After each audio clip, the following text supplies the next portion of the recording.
I can't.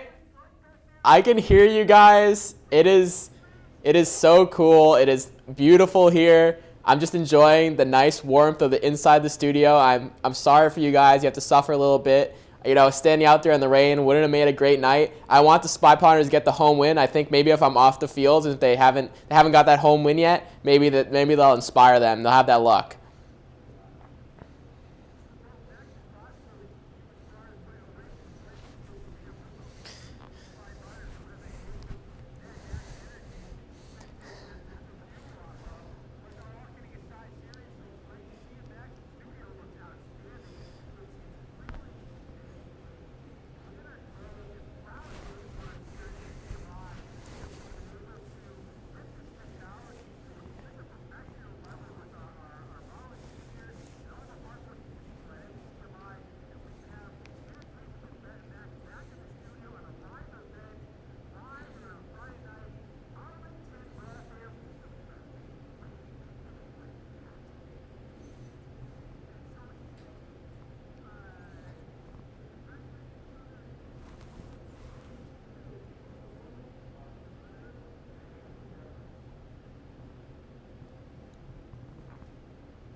What's up?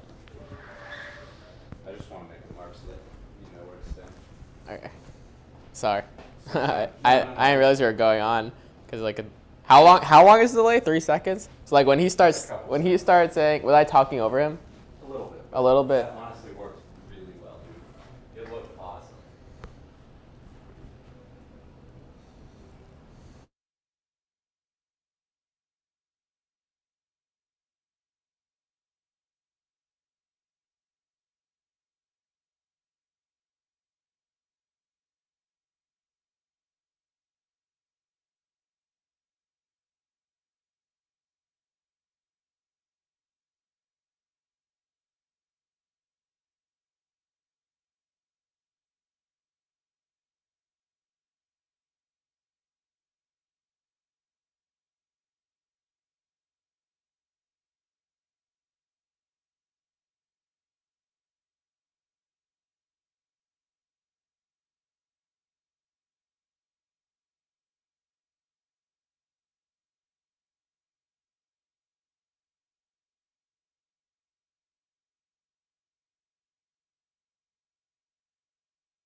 to Peter Roach, and Bowler looks tough early. Well, he does, and the Spy Ponters know.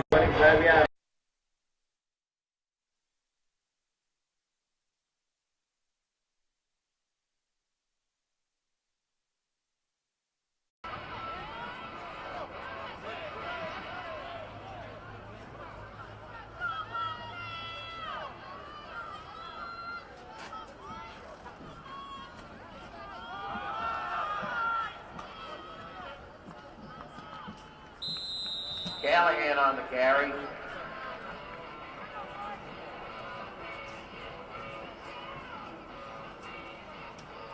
Picked up a couple of 3 yards.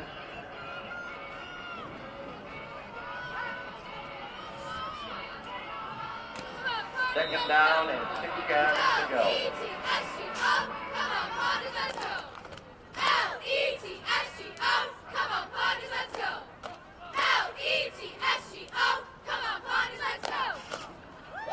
A playoff game last year on a 4th down. They trust him. And he'll go again over the right-hand side, zigzags and zooms again. And, you know, the Spy Ponters have outstanding backs, Professor, but one thing he has is that kind of escapability, that way to zig when the other team is zooming, you know, zag when they're zooming, and, you know, kind of fall forward. Third down and 4. No question, and they've used him on 1st and 2nd down, and we've been saying this all season long, that that little bit of a running attack will also give Bowler some protection. It turns Bowler into this force that they really haven't. They've had to use him as not a crutch, but kind of the whole package. If you're able to run the football and set up a 3rd or a 4th and short, now the whole playbook's open, as you see off the left-hand side there. That was, these numbers will be the end of me. Well, a little dirty laundry on the field, Scott, and that's going to be offsides against the Hawks, and the Spy Ponters are going to pick up the 1st down the easy way. They sure are, and Rob, so early it's in the air. Now they're on the ground. They're getting some good push up front. I like the feel. I like the flavor I'm getting, you know, early on. Well, these Hawks teams have scored on them a little bit. They lost last week. I'm looking for my score sheet. They lost last week to Masconomet 29-6, and Woburn the week before hung 26 points on them. Acton Boxborough the week before 35 points. So they could be a little bit vulnerable, and the Spy Ponters certainly have a strong offensive attack. 1st and 10. Here's Bowler, a little play fake. On the run, a little pitch and a little catch that time. It goes to Leo Maniti, and Rob Maniti has improved as the season's going on. That's for sure. Yeah, I like that play, especially in the red zone. Maniti is a strong tight end. He gets off the line of scrimmage and anchors down the middle of the defense. And, you know, when you're down in the red zone, you need that kind of presence. You need somebody who can be tough in traffic because everything gets a little tight. So good to see Maniti going to work as the rain starts to fall here on Pierce Field. So 2nd and short. There's no score, 8:14 left in the 1st quarter.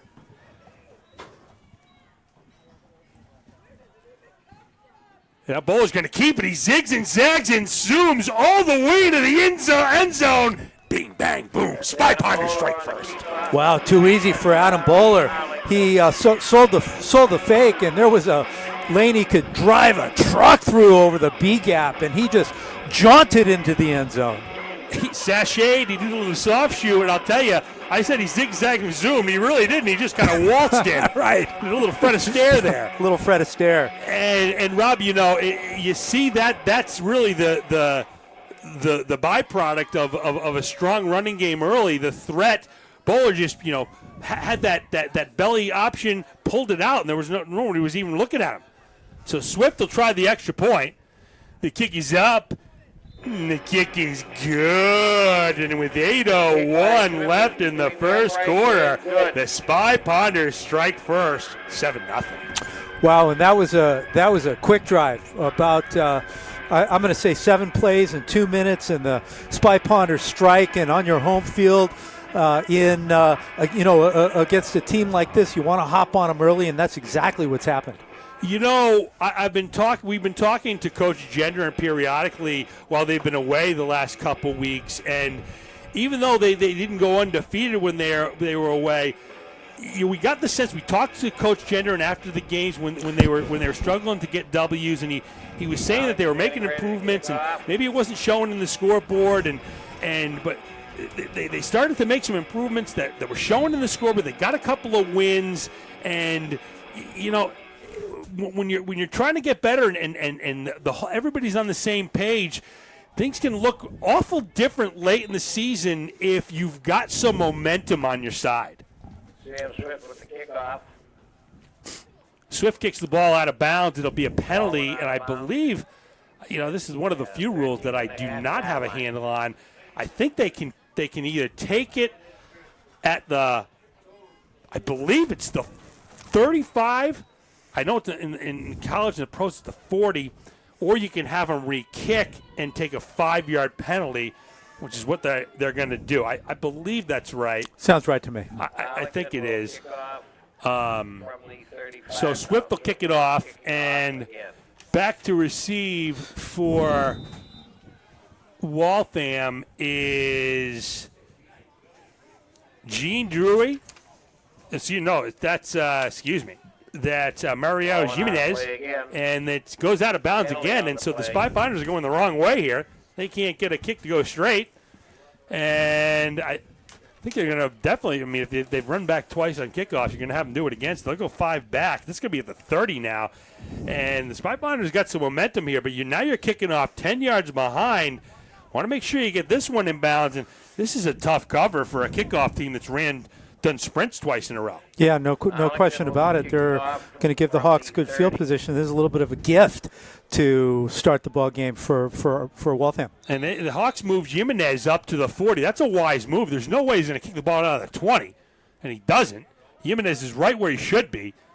Now, he's looking for the outside of the edge. He's got some speed. He zigs and zags and zooms his powers his way up to the 48 to the 49, and so Waltham, who came out a little bit flat, they get a little bit of momentum there from a couple of miscues. Yeah, they'll start the ball at midfield, as did the Ponders. Both teams will only have to work half the field to get in the end zone. And meanwhile, we saw Jimenez do the return for Waltham. He looks like a nice little runner. Absolutely. He had some little burst there. He turned the jets on, and it was instantaneous. That was impressive.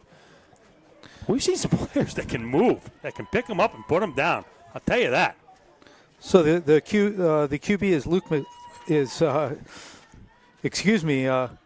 Kyle McKeary. Yep. McKeary. And McKeary puts it on the ground, picks it up, and he's got a little bit of speed. This isn't McKeary. This is Anthony Davis, and it's not the Pelican power forward. It's the senior for the Hawks, and he gets a big gain after a little bit of a foul up early. What happened here?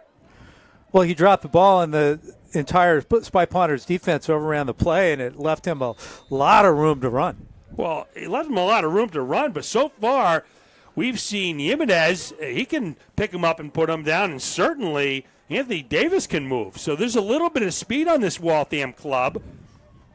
Kyle McKeary barks out the signal on first down. So he'll go back to Davis. Davis looks for the edge. Gets it on a little cutback. A nice move by Davis. Finally brought down there. A touchdown-saving tackle by Tyler Callahan. Ouch. Wow, ouch indeed. The Waltham Hawks moving the ball on the ground. Anthony Davis is, powerful back. Who was it that was it Sam Bam Cunningham who was the fullback when Anthony Davis was the tailback at USC? Anthony Davis? Yeah. Are we talking? I don't know. Oh, we're gonna have to school you in football history when we get a chance later. No, I'm not adept at USC prehistoric football stats. And now that Davis tries to get to the outside, he can't. He's wrapped up by a host of angry Spy Ponders that time, led by Charles Gillis, and Gillis has just been outstanding all year long. Gillis is having a great year, and that time he got great penetration. Matter of fact, several of the Spy Ponders on the defensive front got into the backfield, and Davis had nowhere to run. And now we're going to see what the Hawks do on 2nd and 20. Will they have to go to the air with McCurry? If they do, he's a lefty, and we haven't seen a left-handed quarterback so far on Pierce Field. No, we haven't. It's been quite a while. And I'll tell you something. You wonder why the Hawks are 3-7 after a couple outstanding plays. Quite the little bit of a miscue for them as McCurry shows that left-handed form. A nice little pitch and a catch he has there to Devin Manganelli. And Manganelli gets him right back in business now. It'll be 3rd and about 9. I was watching a little film on Waltham before the game, Scott, and they like to move McCurry out of the pocket, roll him to his left, and that's what they did there. They sure did. The professor doing some homework. Outstanding professor. That shows dedication and hard work and effort. And do I get an A? Yes, that is certainly that is an A for the professor. Outstanding. So a timeout here for, I believe it was Waltham that called the timeout. So we've got a 3rd and 9, and 3rd down and 9. You know, you look at both teams; they seem pretty capable. And Waltham's turning out Waltham, they've got some speed and skill right off the bat. That's what's jumping out at me. I see speed and I see some skill. They jumped right on the Spy Ponders, and we'll see if they get in the end zone. They've got 2 plays really to make 9 yards on a night like tonight. It's windy, it's cool, it's a little bit wet. I'd predict that this is 4-down territory. Well, I would hope. So, 3rd and, we'll call it 9. Here's McCurry. He's going to hand it up, zigging and zagging and zooming. That time is Davis, and he's going to bring up a workable 4th down, about 4th and 3. 4th and 3 from the 6. So if he gets it, they will then have 4 opportunities to get in the end zone, obviously. Clock rolls coming up on 5:20 left in the first quarter. Your Spy Ponders lead 7-0. Spy Ponders are playing an out-of-league game with the Division I team, the Waltham Hawks, the 2-6 Hawks, matching up with the 3-6 Spy Ponders. 4th down. Big play early. Here's McCurry. Little step, little pitch, and a little catch, but it's not going to be enough. Wrapped up by Luis Nieves with a little bit of help from his friends, and the Spy Ponders get the stop. Great stop that time by Nieves. He made a powerful tackle and rammed the receiver into the ground, and Callahan came in and added an exclamation point, and Spy Ponders were in a little bit of trouble there, but the defense stiffened. Now they're going to get another turn with the football. Well, the defense stiffened, and you're wondering why you're looking out at a 2-6 Division I team traveling on the road to come down and play a Spy Ponder team that's half their school size, and they're just not making sound decisions. You got a 4th down and it's throwing the ball 3 yards over the line of scrimmage. So there's a zig and a zag and a zoom, and he's going to go nowhere that time. Brought down by a host of angry Waltham players, led by Kevin Rodriguez, and the Spy Ponders go to the ground, and now it looks like a little pep back in the step of the Hawks. Yeah, Hawks look like they have a pretty big defensive line there, and the Spy Ponders are going to try to soften them up and test them early up front. And that time, the Hawks met the test. And Rodriguez is a strong body. It looks like Aramis McKeelan on the nose tackle. Big boy himself. Luke France also. And around the edge, and it's finally getting dragged out of bounds. That looks like a late hit, but they don't give it to him. And that's Tyler Callahan. And Tyler Callahan has speed too. Callahan getting plenty of work tonight. They're not going to let him make up for. They're going to let him make up for lost time. Give him the ball a lot, and he'll be a target of Bowler. And 3rd and 6 in the shadow of their own end zone. We'll see if they let Bowler throw the ball. Jenner intends to trust his players. I bet he will. He must. I think he trusts Bowler as much as he's trusted any player he's ever had. So Bowler will keep it himself. He's been outstanding at not letting the first person tackle him. He zigs and zags and zooms. Flag on the play. Looks like a holding. He'll probably come back. But another outstanding run by Bowler. Yeah, it will come back, but it was an outstanding run by Bowler, and that time he did some fancy footwork in heavy traffic, and there it is. It's a hold, and this one will come all the way back. Well, we've been talking to the coaching staff, Rob, and they just remarked that it's a special player that can consistently not get brought down by the first person that contacts him.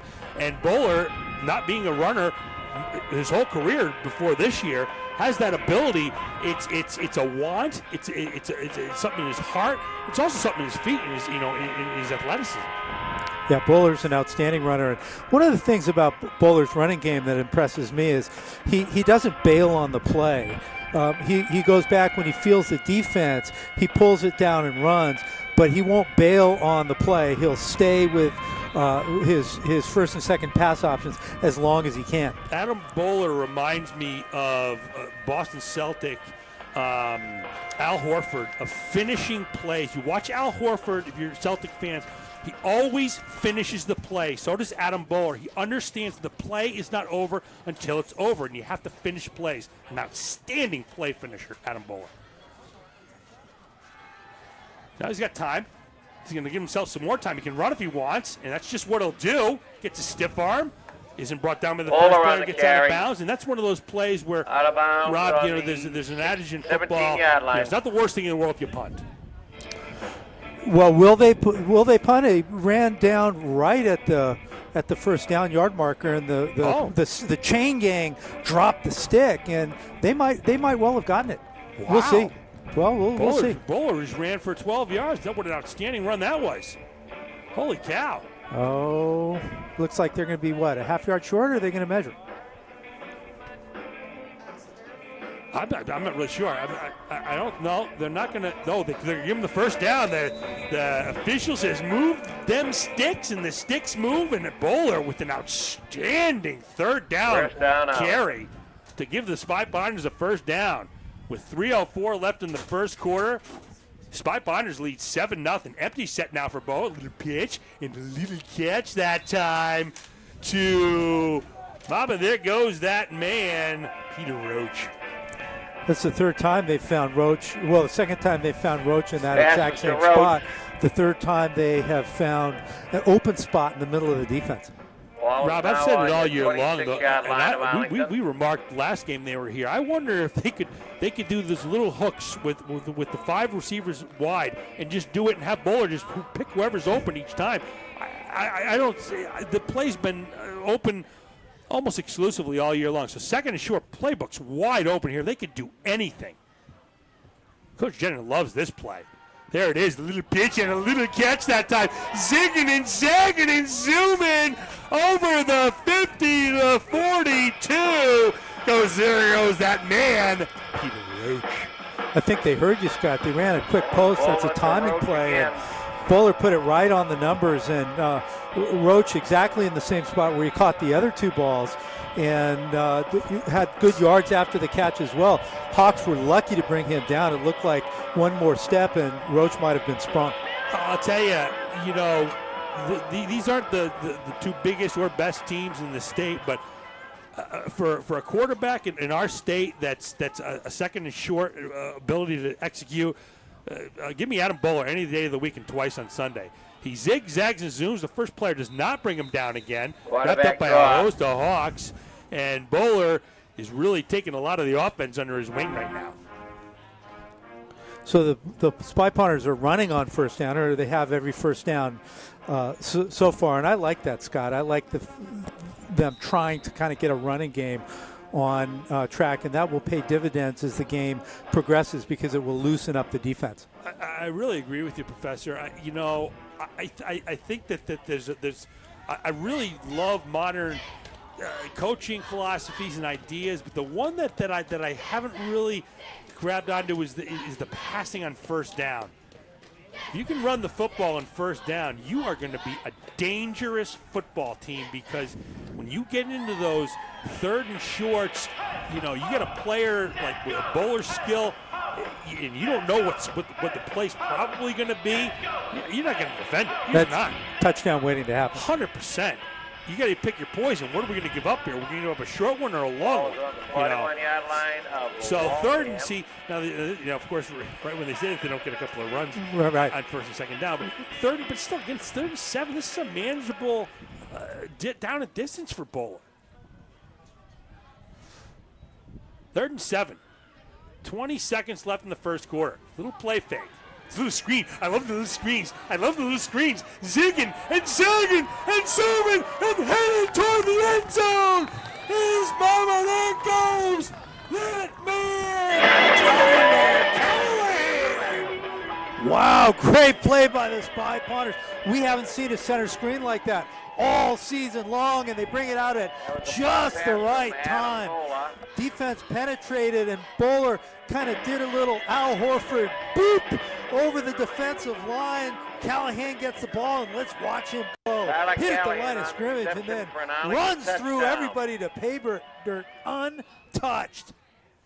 Outstanding play by the play call was outstanding. The execution was phenomenal, and the Spy Ponders look to open up a 2-touchdown lead, but the Keys blocked. It can be two points the other way if they pick it up. Be 2 points the other way. They need to make a tackle here, and they do. The ball, it was a little bit of a wobbly snap, and the kick was blocked. And so with 6 seconds left in the first quarter, your Spy Ponders, thanks to the outstanding effort and execution by the offense, and specifically Bowler and Callahan, lead 13-0.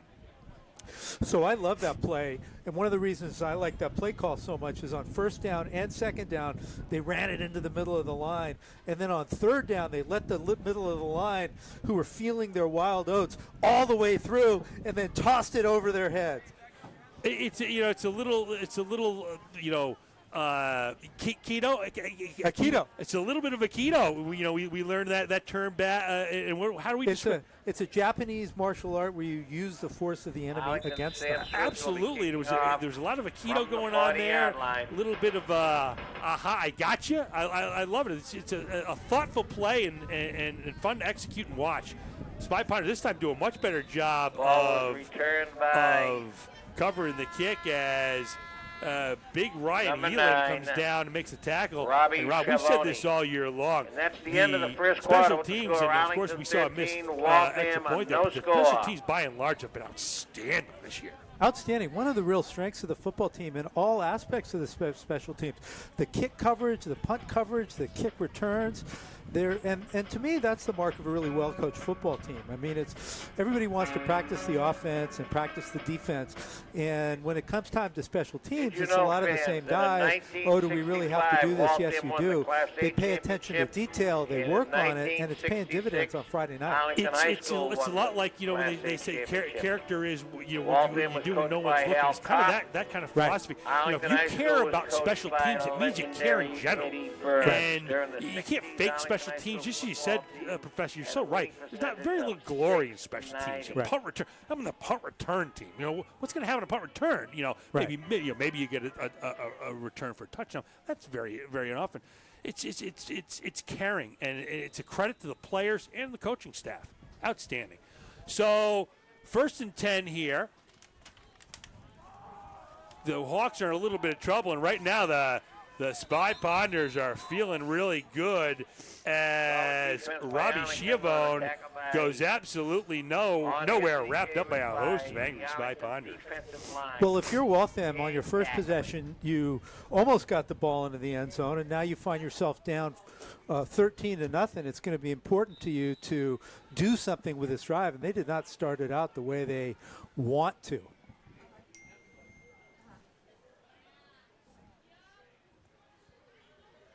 So the rain, which has been kind of being held at bay for a while, is starting to pick up some pace here. As a nice tackle for a big sack goes Leo Maniti. Bing, bang, boom. Gosh, and Leo Maniti, you get the feeling he really enjoys plays like that. Why shouldn't he? Deep into the backfield and throw the quarterback for a loss. And now the Spy Ponders are moving the Hawks back the other way. They sure are. The Spy Ponders look spry right now. they scored early and kind of went right down the field, but then the Hawks kind of answered back, and the Spy Ponders stiffened up, and they got the second score. And right now they're kind of flying around the ball. Maniti just came like he was shot out of a cannon to make an outstanding sack. So it'll be second in California for the Hawks. They trail 13-0, coming up on 9:20 left in the first half. And McCurry, now he's got more people in his face, and down he goes! Another sack this time. There's my man, Joey Pazia. Wow, and Pazia brings it from the left side, and the Spy Ponders starting to tee off and going to town, just beating the offensive tackles of the Hawks, and now the Hawks are going to have to punt after two very, very tough plays for them. It was funny, but McPherson kind of looked back, and Pazia was coming right out. I don't know if he saw him because he didn't really move as though he was had a deer in the headlights look. Next thing you know, he was on the deck. But did you ever see it though? I mean, those are about the two quickest sacks I may have ever seen. I think it was like I think the poor quarterback thought maybe it was an optical illusion. Nobody can get in here that fast. We have a line.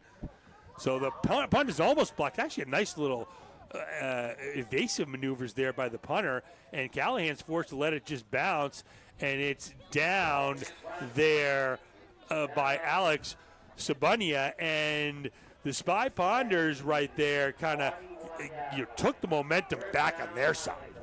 You ever played like sandlot football, maybe 5-on-5, where there is a center, a quarterback, 3 receivers, and no offensive linemen and no defensive linemen, and if somebody rushes, they're supposed to call 1 Mississippi, 2 Mississippi, 3 Mississippi. Sometimes they don't say 1 Mississippi; they just go straight after the quarterback. That's what that looked like. Well, then that's usually at a point in the contest when somebody might have broken the rules. Somebody's nose getting a little bent out of shape. Well, forget the Mississippi's. I'm going to go in there and make a tackle. Right. That's exactly what it looked like. Good job, Professor. So here's Bowler. Oh, a nice little draw this time, but it's sniffed out. So now both defenses are kind of flying around. That time, who was it for the Hawks? It was 54, and that is Rick Cesari. And Cesari said, nope, not this time, fellas. And Tyler Callahan is taking a little punishment here when he's running the football. And just like the Rolling Stones, Callahan couldn't get no satisfaction on that first play. So bring up 2nd and 10 for the Spy Ponders. And trying to get the outside this time is going to be, I believe that is David Lopes. And Lopes can't get the edge. Lost a couple. And Spy Ponders are going to be forcing a passing third down situation.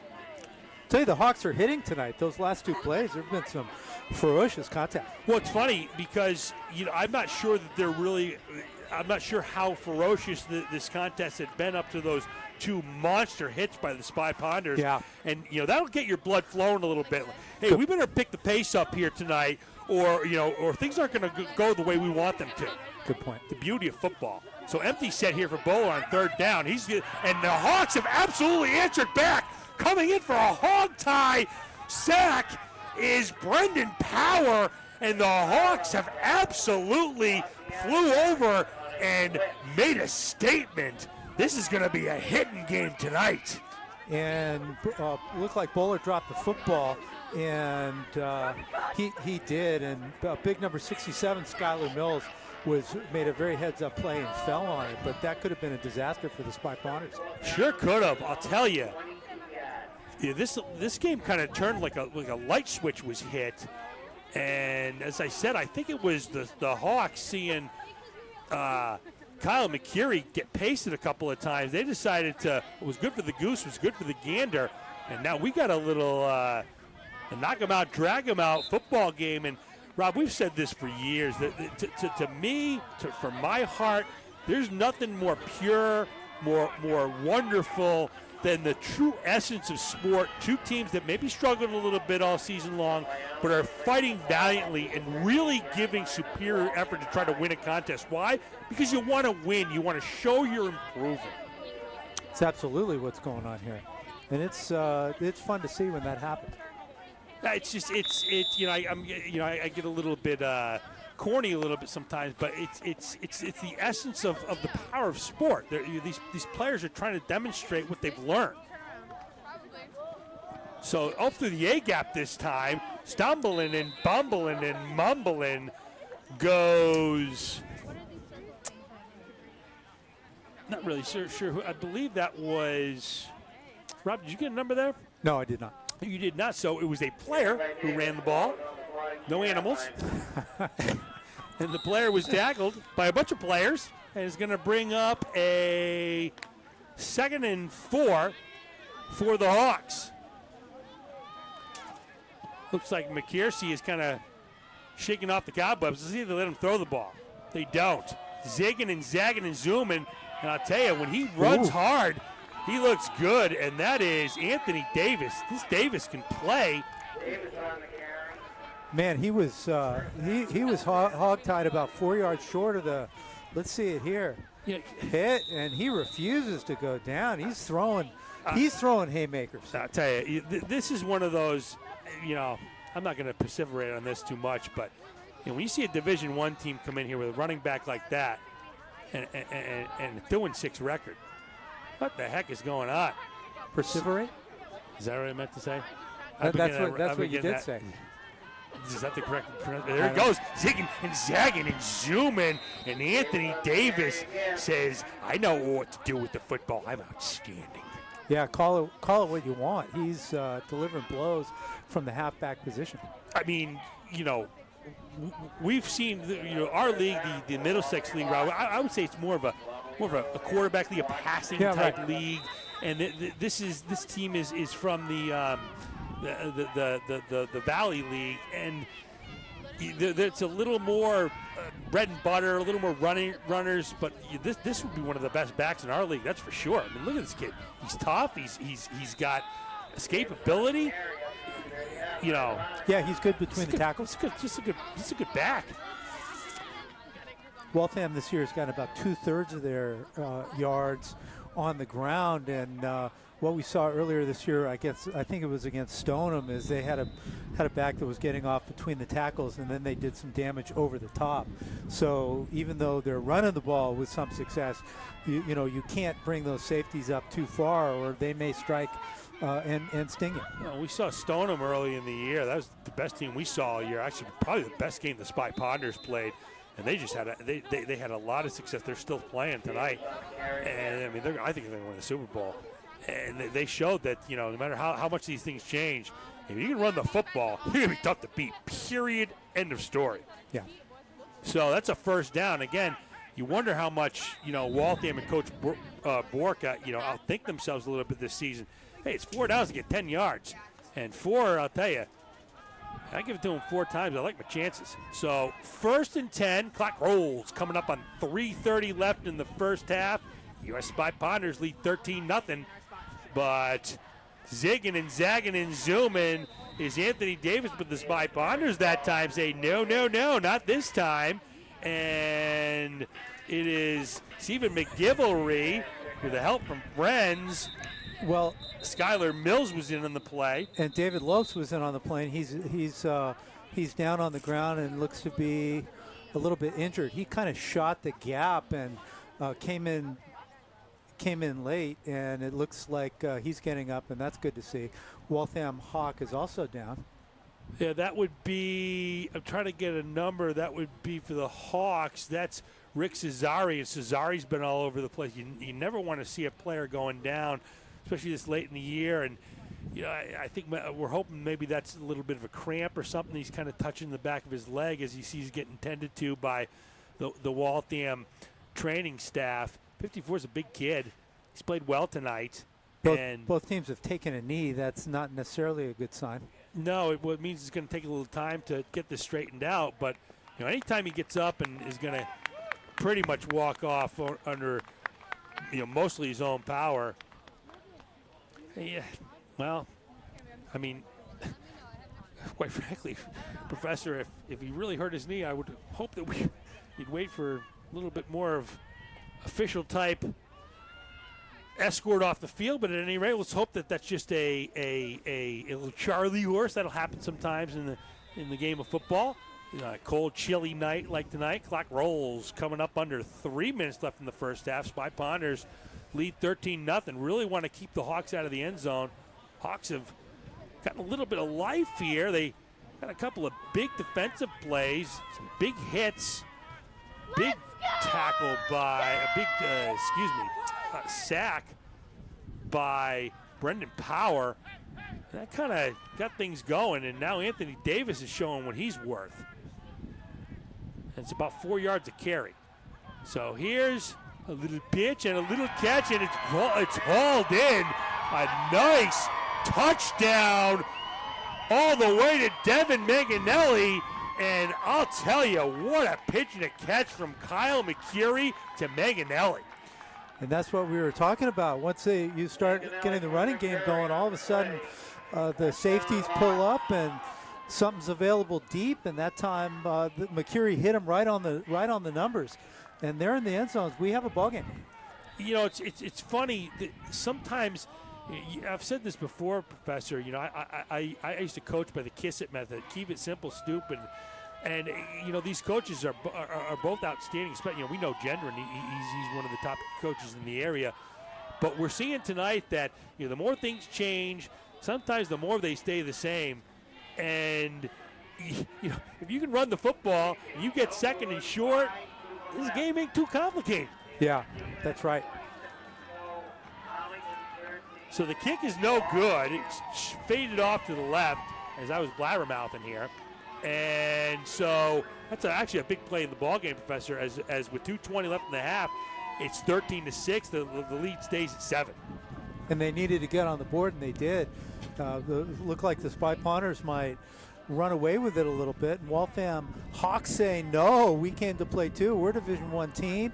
We want to win. So I'll let everybody know. Professor, I'm sure not if you noticed this. I don't know what happened with my phone, but I somehow dialed 911, and so my phone's been buzzing off the hook, because what happens if you dial 911 with your phone, it notifies all your contacts that something's going wrong. So oh my God, is that what's going on? Yes. I saw 911 on your phone. That's and then why I'm a little bit out of sorts. I figured I better disclose that. They're thinking there's something wrong with me. Wow, maybe there is now. now. My phone dialed 911 and told everybody I need help. I may need help, but you may need help now. But it's not the kind that I need to immediate attention to. A little bit help, a little attitude adjustment. Maybe get to sleep a little early each night. But holy cow, holy smokes! Did it dial 911 when you were unable to recognize Anthony Davis? Oh my God, there's so many jokes out there. They've come to the forefront. Now they're like, I'm overloaded with jokes. He was the back who preceded Marcus Allen. Is that USC? Davis? I think he was 1973, back when it was Michigan, Ohio State, who was the USC. Who was the USC back in the late 60s and 70s? No, not O.J. Simpson. No. O.J. Simpson. There was then somebody, Kyle Garrett, and then Anthony Davis, and then keep going. Marcus Allen. No. Let's go back to it. Let's go. You're right. Sorry. So 2-11. This is a big possession here. We get a ball game all of a sudden here. 13-6. 2:08 left. Little motion. The bowler's going to keep it. He zags, zooms, gets to the outside, cuts it up. First person doesn't get him, as always. Dragged out of bounds, and Adam Bowler showing that he can motor. What a weapon is Adam Bowler. Outstanding. He just does the fakes or gives it a little time, and that gives him time to read the hole. That time he read it as clogged in the middle and bounced to the outside and picked up a really, really nice 22-yard gain. And that, folks at home, that's proof that you don't have to look like you're, the superstar back with the kind of body language that says I'm a running back. This kid runs hard, runs with a purpose, tries his best, and has skill, and he's effective. You see a lot of, I call it sports center athleticism, where people are very concerned with how they look, and so I sometimes think that seeps into their on-the-field play. I'm a little bit going off topic, but Yeah, well, no, it's a great topic. I mean, you've said you thought Bowler is a scholarship athlete. I do. agree, and let's pick that up some more as this game rolls on. So 1st and 10 after the outstanding run. This is that empty set, so this should be the 5 curls, and Bowler just picks out the best matchup and throws a little pitch and a catch. Little pitch and a little catch that time to Tyler Callahan over the 30 to the 35. That's close to first down. Remember, the clock will stop when they move those sticks forward. So they don't move the sticks, so Coach Jen will take one of their 622 timeouts that each team gets per season. And I think they're probably down in the 200s by now. But at any rate, it'll be – actually, it's 5 timeouts per team per half. Per team per half. Yeah, per team per half. But, Professor, what I was about to say was the reason they take that timeout is and I believe there's a penalty. How bad are we with these penalties this year, huh? We don't even see them coming. Yeah. I don't spy a flag.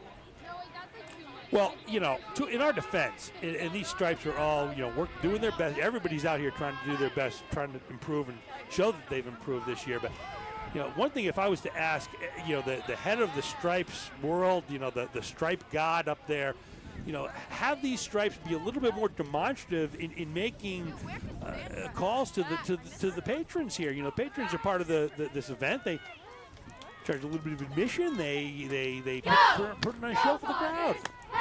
Let them know what's happening out there. 1st and 20 for Bowler. He goes empty again. So now we'll see if it's a little pitch and a little catch that time. That time it's not. It's a little bit more of a slant that time, and it goes to McGivelry, and they'll go fast.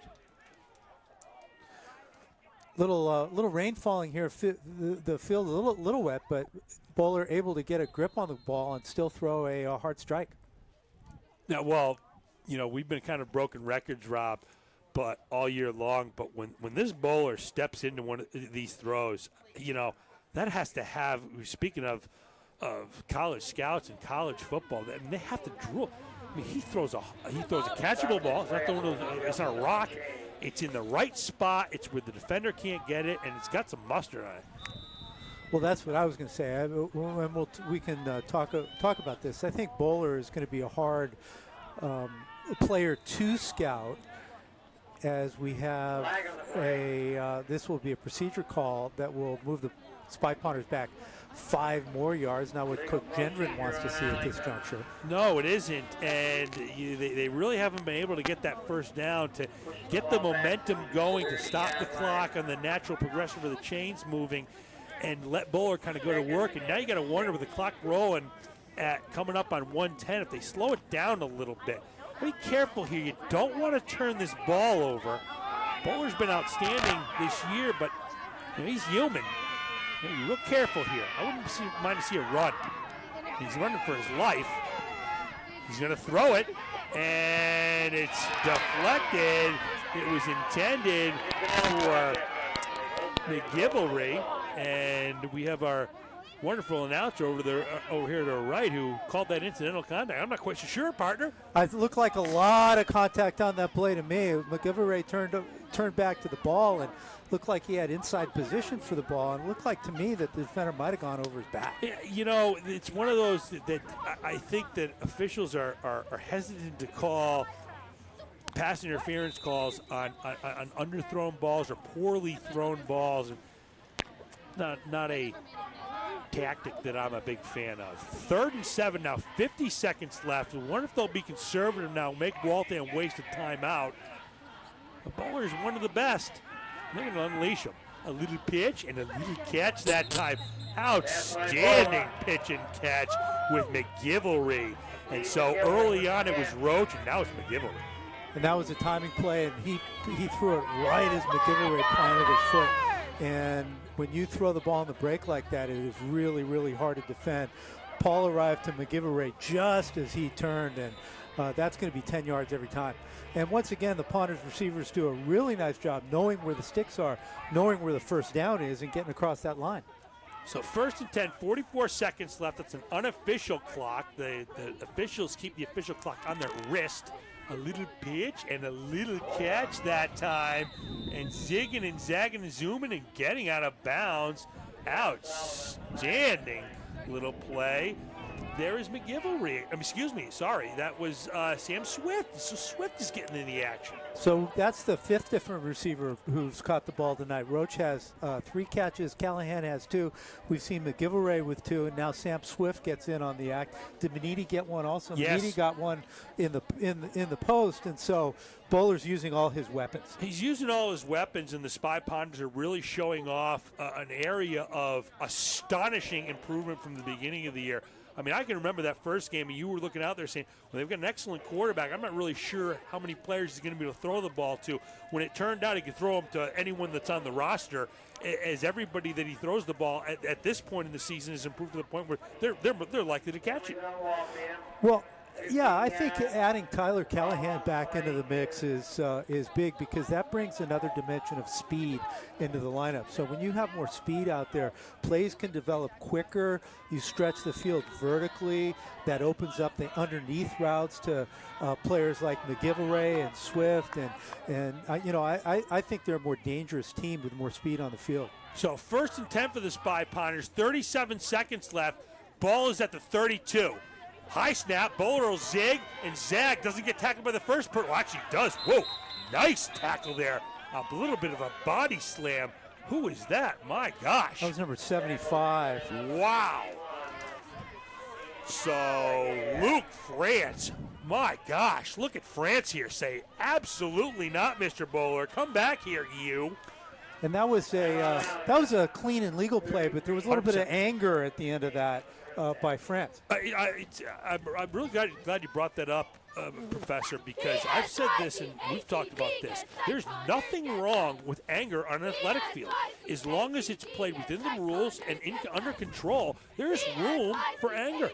One of the emotions. You can't get caught up on it. You have to let that be one of the emotions that you work on to another one, always in control, but if you get a little bit angry, and as long as you stay focused on what you're supposed to do, as I think you saw with 75 there, that's what happens. Hey, buddy, come back here. You're not going anywhere.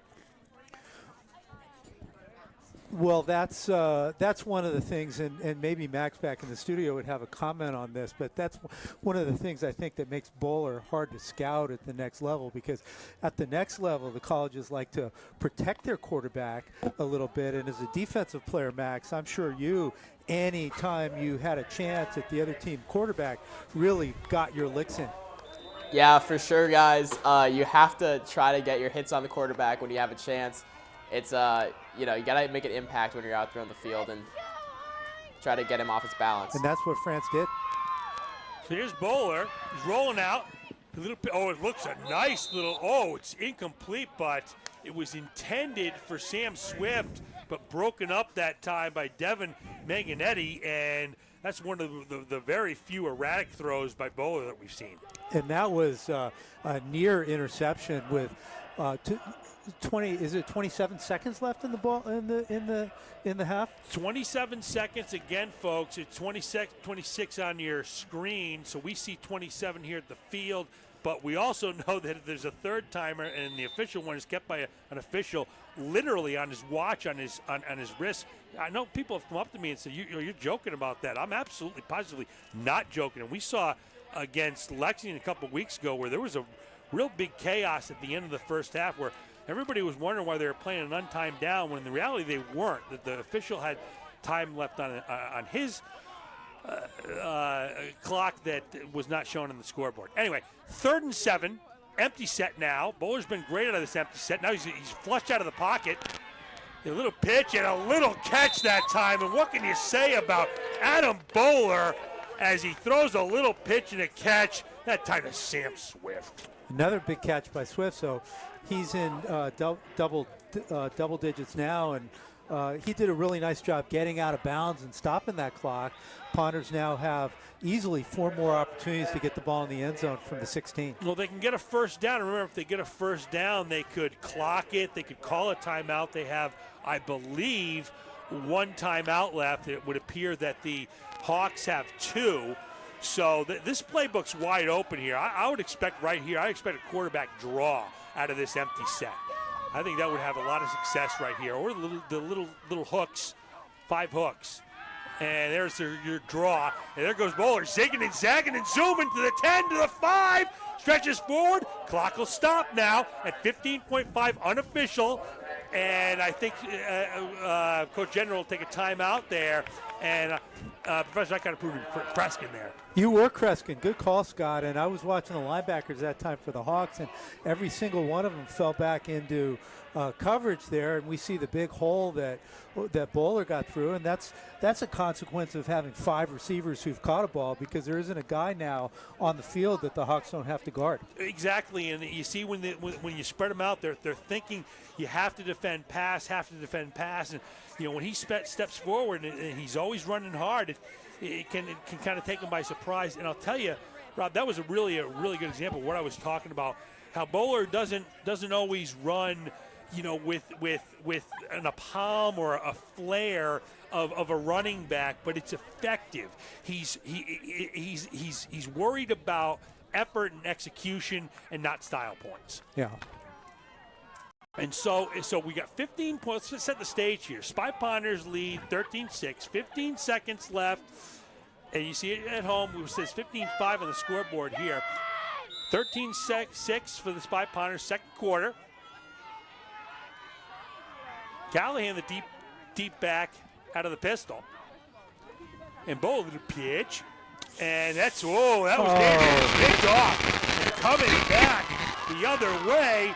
And they finally bring him down, and that time is, I believe. Is that Matt Hildrummer, number 29? Was that number 29? I thought it might have been Josh Lopez, 23. Could have been. And I'll tell you, we're not doing an outstanding job with the numbers, Yes. but it was somebody from It was Lopez. Yeah, it was Yep. Lopez who it was a little bit of an overthrow here. Lopez gets a little tip drill. They've been working on that all season long, and off he goes to the races. But a nice little hustle play by Benit. Nice play by the Hawks, and I think if Bowler could get that one back, he would put it over the top. He I think saw the receiver open for a second and tried to put it on a line, but it got tipped. And unfortunate for him and fortunate for the Hawks, the tip turned into an interception.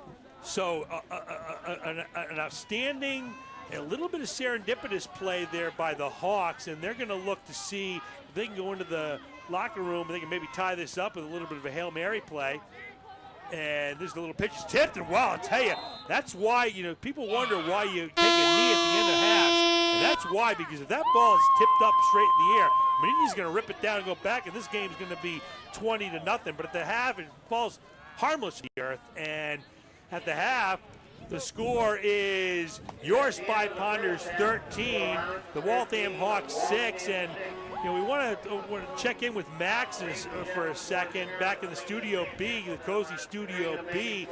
Max, you're watching a couple of teams who maybe don't have a whole lot of wins on the season between them, but I'm seeing two teams, and I think we were both saying, I speak for the professor too, where we're seeing a couple of clubs that have some pride or trying to display what they've improved and what they've been able to accomplish in practice and try to show it on the field for the fans. For sure, I think both of these teams have gotten better. Probably have gotten better as the season has gone along, and we're seeing Arlington's offense looking sharp, except for that last play there. But that was a great play by the Waltham defense. I'm sure they've improved as well.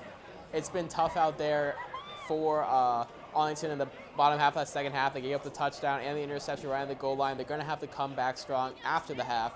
Speaking of why they got that lead, I noticed two things. One, that fourth down, probably should have run it there. And second, on that screen pass, all those defensive linemen rushing up to the quarterback. Somebody has got to call screen and has to get back.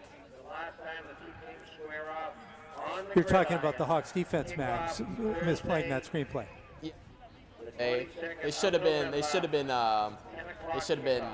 calling screen, dropping back, and not just not rushing straight towards the quarterback. Always a bad move on screen passes. It gives the blockers, when they see that lineman letting them go, letting them run right past, they have to be keen to know that this is a screen pass. Well, we've seen both teams have their opportunities in the first half. The Hawks knocked on the door early in the first quarter and were denied by the Spy Ponters. What's good for the goose is good for the gander there. The Spy Ponters knocked on the door at the end of the first half, and they were denied by the Hawks. So that is the anatomy of a 13-6 game. And here at halftime, both teams have to feel like they're in this game, but that it's going to be a little bit of a barn burner, and they're going to have to come out tough in the second half.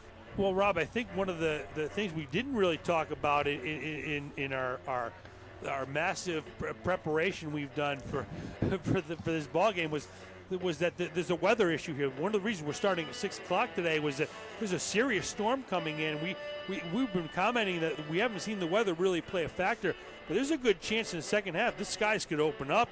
The wind is already blowing out there, and you got to wonder, you want to be up if these heavens really open up. Right, and if that does happen, you're going to want to be the team that can run the football, and that's when having an Anthony Davis on your team could pay some dividends. Well, I just thought I thought Davis made a real statement there, and I thought this game was kind of going one way that was maybe going to be a lopsided score, and Davis kind of fed off some of their defensive plays and said, no, this isn't going to be lopsided anything because I'm elite, and anytime you get an elite runner, it's a difficult defense. Right. And on the other side of the ball, the Spy Ponters have the kind of attack where they're moving the ball around, using 5 receivers. They've gone a little bit more to the timing play, trying to throw shorter balls, get some yards after the catch. Peter Roach is very much on track. They're using Tyler Callahan's speed, McGillivray underneath, Swift underneath. So we're seeing a little bit of a contrast of styles here as well. No doubt, and you bring up the contrast in styles, Professor, and we saw Adam Bowler make a mistake that really uncharacteristic, kind of in a pressure spot. Sure, the ball was tipped, but it wasn't an outstanding throw. But we talked to the coaching staff, Rob, and they said to a man that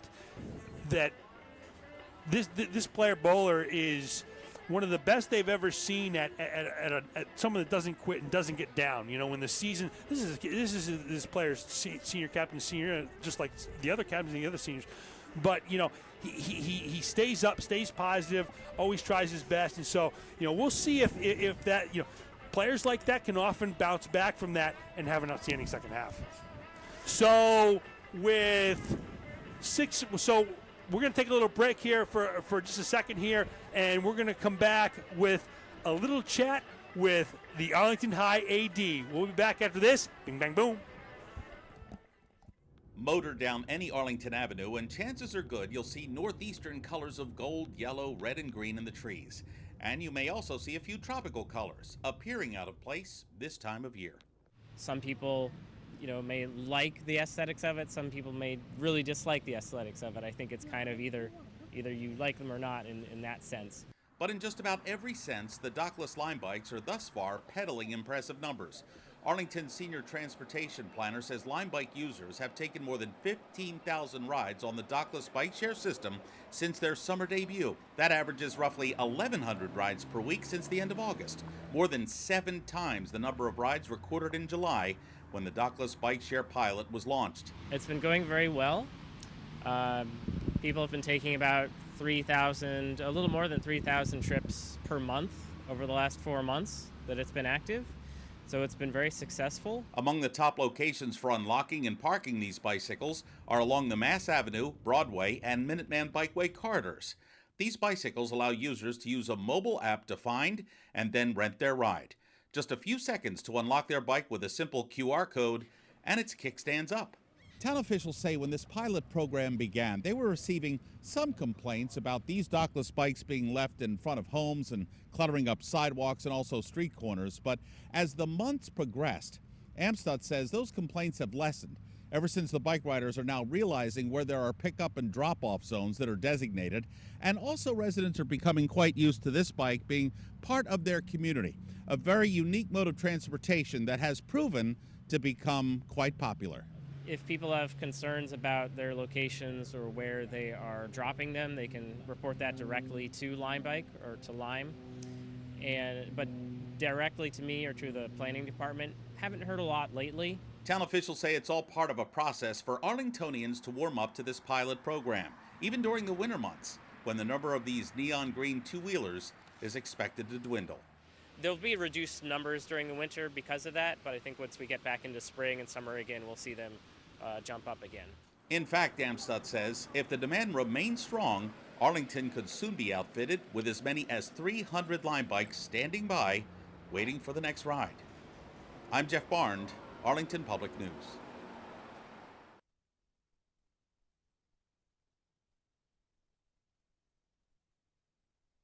Field in Arlington, and we are lucky to have with us the Arlington Athletic Director, Stanley Vieira. Stanley, this is the first time I've gotten a chance to meet you after we just didn't really cross paths too much in the fall, but welcome to our broadcast on Friday nights. Thank you, Scott. Super excited to be here. I really am. Awesome. So Stanley, why don't you tell us a little bit about the great things going on in the fall sports in Arlington? Absolutely. We've had an amazing fall so far. I mean, fall's wrapping up at this point, but just to kind of give the people a perspective on what we've done so far, our boys cross country team, second year in a row, Middlesex League champions, unbelievable. We have the famous Ryan Oosting, who's been unbelievable and continues to just tear up the league, and not just from a local perspective, but from a national perspective. Unbelievable. And the three of our other teams also made the tournament, which was very exciting. Our volleyball team made the tournament, won their first rounds versus Revere. Lost a tough matchup next game against North Quincy, but they had a great year. And she's a first-year coach, Liz Morris, really rebuilding the program, has done a great job. Our girls soccer team also made the tournament under the guidance of Coach Paul Austin, who's done an amazing job. And again, kind of a rebuilding year for him, a very young team, but did an amazing job, got better as the year went along. And he took them to a tournament as well. Won their first game and lost their second game, a tough 1-0 loss, but had a great year.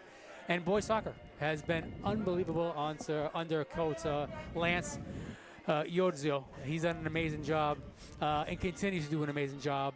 They're playing in the tournament semifinals tomorrow versus a very tough North Andover team. 12 o'clock over at Manning Field in Lynn. We're excited about tomorrow. We feel good about it. And again, 12 o'clock start. Hopefully anybody hearing this will have a chance to get out there and cheer on the team. But, you know, we couldn't be more excited about the fall and what our teams have done. Absolutely. So 12 o'clock tomorrow, let's all head up to Manning Field and, you know, get a big Spy Ponder faction out there to really cheer these kids on. But, you know, and that is, it's really great what's happening with the soccer teams and all the success. But, you know, we've been talking during this broadcast that, you know, success is starting at one point and getting better. So it's not always about records, is it? Absolutely not. No, and you can see it. Case in point is our football team. You know, they started off really quick out of the gates, had some injuries, but you saw them improve every game, and especially in this last section where it's this non-playoff format, and you know the win against Malden Catholic, you know the competitive game against Medford. You've seen this team grow, so I couldn't agree more. Well, I like your style, I like your enthusiasm, especially for improvement. And you know, what I love about this football shows, you know, a game like this where, it's a rainy day and maybe the records aren't outstanding, but both teams, they're playing for pride and they're playing to demonstrate that they've improved to themselves, to their opponents, and to the people in the stands. It's about improving and getting better. No question, Scott. And I'll be honest, the other kicker for this game, which I'm really excited about, is Waltham's going to be our Thanksgiving opponent next year. It's a great prelim. You know, we're no longer playing Arlington Catholic next year. This is a great opportunity to kind of re-spark an old Greater Boston League rival, which I love. So it's just a nice way to kind of start it off. We're excited about the future. We really are. That's very exciting, and I'm an old GBL guy. Back in the day, I am as well. Oh, no doubt. I mean, Somerville, Everett, you know, and that was to me, that was real sports. Absolutely. But, you know, that's me getting a little bit old. But that's outstanding, and so that's something to look forward to Absolutely. in the future. So we're kind of building a relationship here question. in this game, both on the field and off the field. There's no question about it. And if I could just put a quick plug in, Scott, for the not only the fans, but the parents, the boosters of Arlington. I've been here for 2.5 months, and the people have been, without a doubt, inviting, warm, open to working with me. So it's been an amazing experience so far. Just wanted to get a quick shout out and a quick thank you. Well, that's great that everyone's welcomed you, and that's kind of the spirit of Arlington. Absolutely. Family, community. You can really sense that, can't you? No question about it. Every day. Every day. Absolutely. So, Stanley, thank you so much for coming up, finally introducing yourself. And, Thank you, Scott. I know we were looking to cross paths, and we finally did tonight, and it was wonderful. So I'm going to ask you to come back maybe on Thanksgiving, Absolutely. and we'll find out how that soccer team did. Hopefully we're going to all get there tomorrow and root them on. And so thanks a lot, Stan. We'll see you on Thanksgiving, and thanks for coming by, and we'll be back. And right after this, bing, bang, boom.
Brian and Tom McNeely.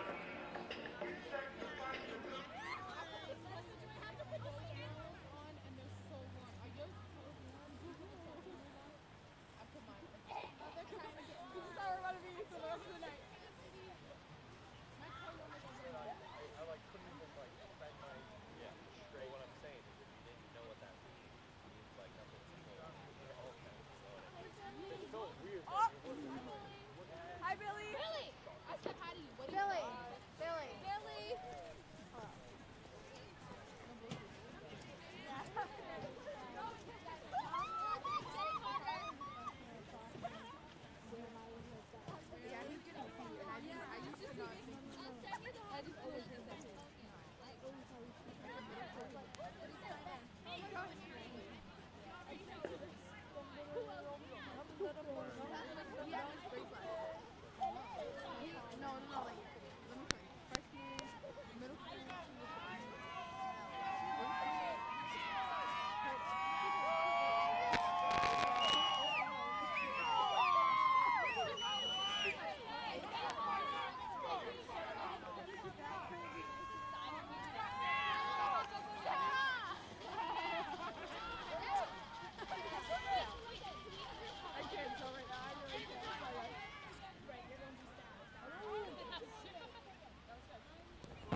And we're back. The score at the halftime is your Spy Ponders lead 13-6. And Professor, it was great to hear from Stanley Vieira. He seems to have this program pointed in the right direction. And certainly excited about the upcoming soccer game, the big soccer game in fall sports. Very, very successful here for Arlington this year. And 12 o'clock Tomorrow. Tomorrow. Manning Field. Manning Field. You know, this is they're I believe it's the semifinals. This is a huge game. So, if you're listening out there in Spy Ponderland, it might be a little rainy tomorrow, but nothing like getting out there and supporting your fellow citizens and your fellow classmates in a big game. So we got a nice little big game here. 13-6 of the Spy Ponders.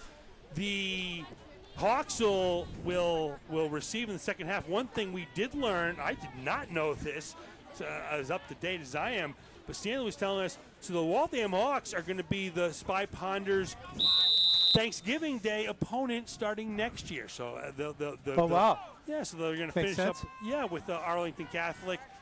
And And we'll talk a little bit more about that later. So zigging and zagging and zooming, picking up right where he left off. There is Devin Manganelli. And Rob, 13-6 in the first half. Just give us a real quick recap of the scoring. I will, Scott, although the Spy Potters are saying they have the ball here, the Hawks must have put the ball on the ground, but the refs are not going to agree with that, and it looks like the Hawks will come out on offense. So to recap the scoring in the first half, Adam Bowler started off with a 7-yard run, made it 7-0 with 8:01 in the first quarter. Then we had a big 41-yard screen play from Bowler to Callahan. PAT was blocked, made it 13-0, and then McKeary came back and hit Manganelli for 29 yards to bring the score to 13-6. So now they'll give it back to Mama. There goes that man, Anthony Davis. He zigs and zags and zooms and fights his way over the 45 to about the 47. And this Anthony Davis is tough. Well, the PBR, Professional Bull Riding Association World Finals is going on this weekend in November. It really is, and those bulls like to buck off those riders, and you see them flailing around. And that time, Anthony Davis was wrapped up, but he would not go down. He looked like one of those prize bulls. Yeah, you could see the snort coming out of his. He was kicking and bucking, and he was saying, "You're not going to bring me down." And took a couple of Spy Potters and yanked him to the ground. So. That'd be a real nice second down play here. 2nd and 1. Coming up on 10 minutes left in the third. Spy Potters by 7. And now getting in trouble and finally wrapped up. They made a sandwich out of the quarterback there. And it was Joey Pazia. And I believe that is also 67, Skylar Mills. Boy, if you bring pressure on the quarterback, there are a lot of good things can happen. And over the course of time, if you bring a lot of pressure, quarterback can make some mistakes. McKeary didn't have time to make a mistake that time. He got simply squashed. He sure did. And McKeary, I'll tell you, you hit the nail on the head, Professor. When he's got time, he looks dynamite. When he gets pressured, he gets a little bit slow, like a lot of people do. So now, but over the right-hand side, zigging, zagging, and zooming again, and just absolutely muscle flexing is Anthony Davis. And we're coming up on 9:05, and Davis has decided to put his stamp on this game. And right now, as you see, a couple of dinged up, nicked up Spy Potters limping off, they're going to need a way to corral this Davis. Well, and the field is getting a little bit more wet. At halftime, I went down and tested it out, and the field is still dry, but the rain is starting to come down a little bit more. And we'll see if the running game of the Hawks kind of asserts itself at this point in the ballgame. Well, the more rain that falls, I really feel that, Professor, you nailed it. I think it's the Hawks benefit now. And a little. Now that is not Davis. That is another lightning fast back. Is that Ricky Bell? That's Gene Drury. 20, Oh. Yeah, Gene Drury. And Drury, I don't think he's carried the ball tonight. He looked outstanding. Yeah, didn't he get the ball in the opening kickoff? That's exactly who did.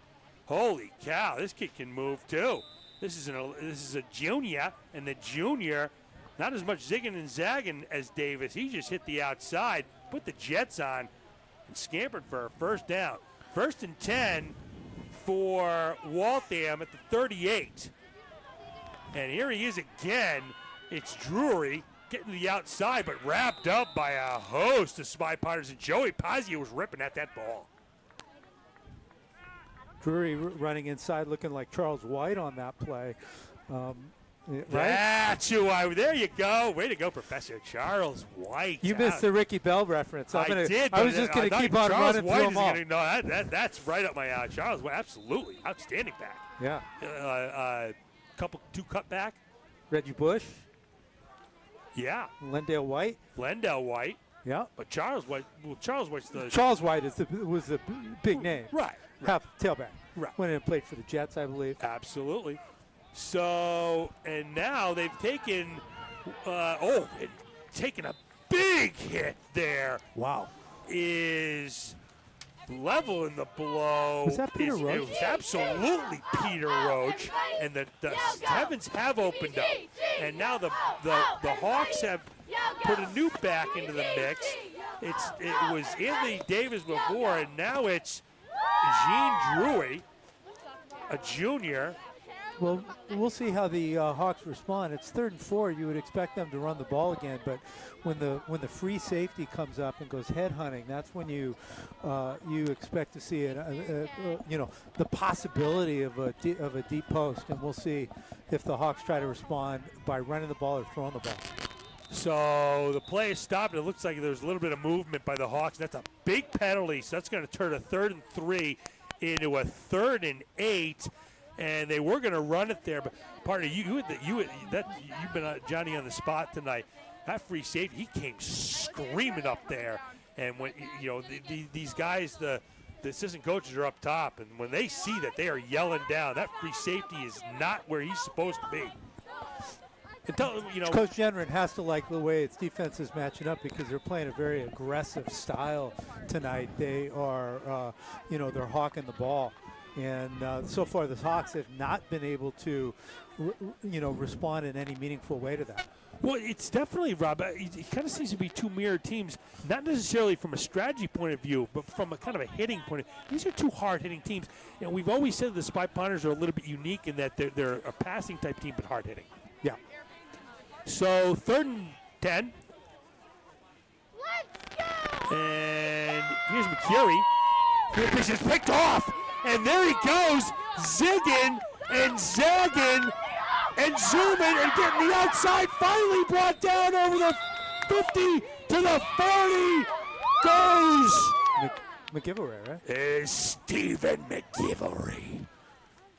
Wow, great Bing, play. bang, boom. Great play that time by McGiveray, and we have maybe a hold on the return, but McCurry just kind of tossed it into the middle of the field, and McGiveray was right there. And credit the interior of the defensive line of the Spy Pounders of that one, because they were right up in the quarterback's face, and I don't think he could see McGiveray as he came in to steal that ball away. And McGiveray, there's something about it. There's a shiftiness when he's got the ball.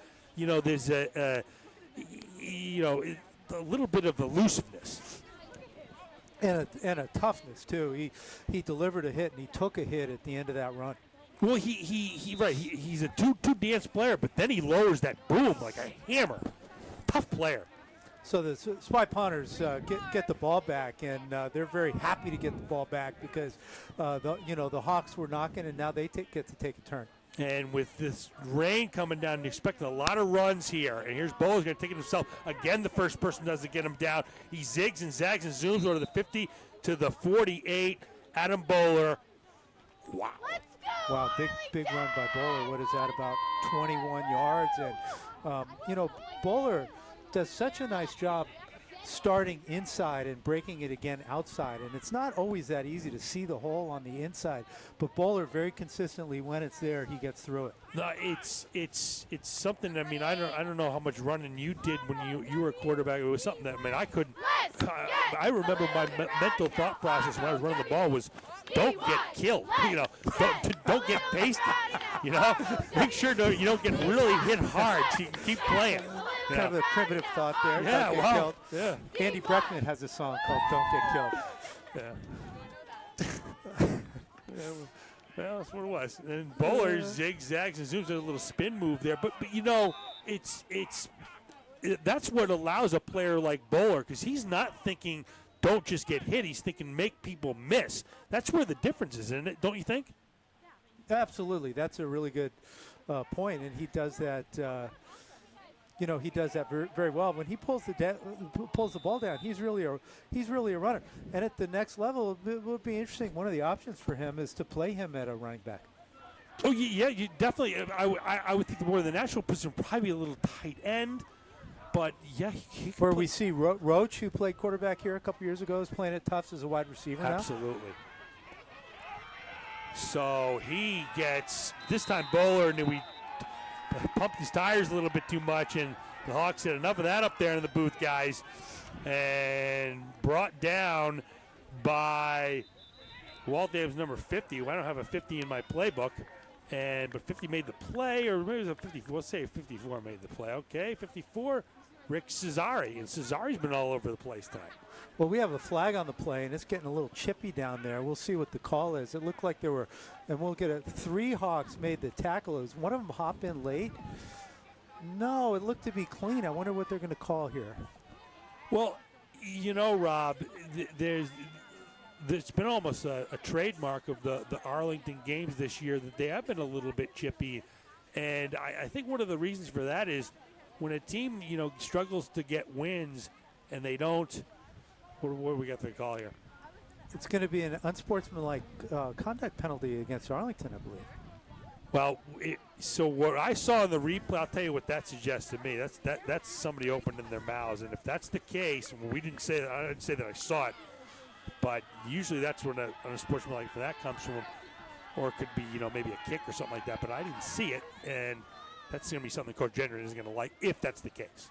Well, 3 players made the tackle, and it looked like one of them kind of bounced off Bowler, and he might have come in a little late. It looked like he came in a little late, although he really didn't, and some of the players might have tried to protect Bowler with some extracurriculars after the play. It's another option. Wow. In any event. Yeah, and so that's going to bring up second in California. You could run that screen here again. And they said they run a nice little draw. Callahan makes the first 2 people miss. Zigs and zags and zooms over the 35 to the 36. Well, they get Callahan back involved, which is a good play. So far, in the first possession, the Spy Ponters were relying on Bowler over and over and over again, and time to let somebody else carry a little bit of the load, and that somebody was Callahan, and now they'll kick it away. They will, and so kicking it will be Ezra Liddy, and Liddy's done a nice job all year long. We haven't really given him a lot of credit, and I'm going to say his name a couple times tonight. Liddy gets it off another excellent kick and receiving it and making the first 2 guys miss and getting the outside, and there he goes. Gene Drury, he's gone to the 50, to the 40, 10-5, touchdown. Waltham's within 1. Wow. Big return by Waltham, and you see the runner running through the rain there. And is there going to be a flag of some kind on the play? I don't see a flag, but they blew the whistle like there was.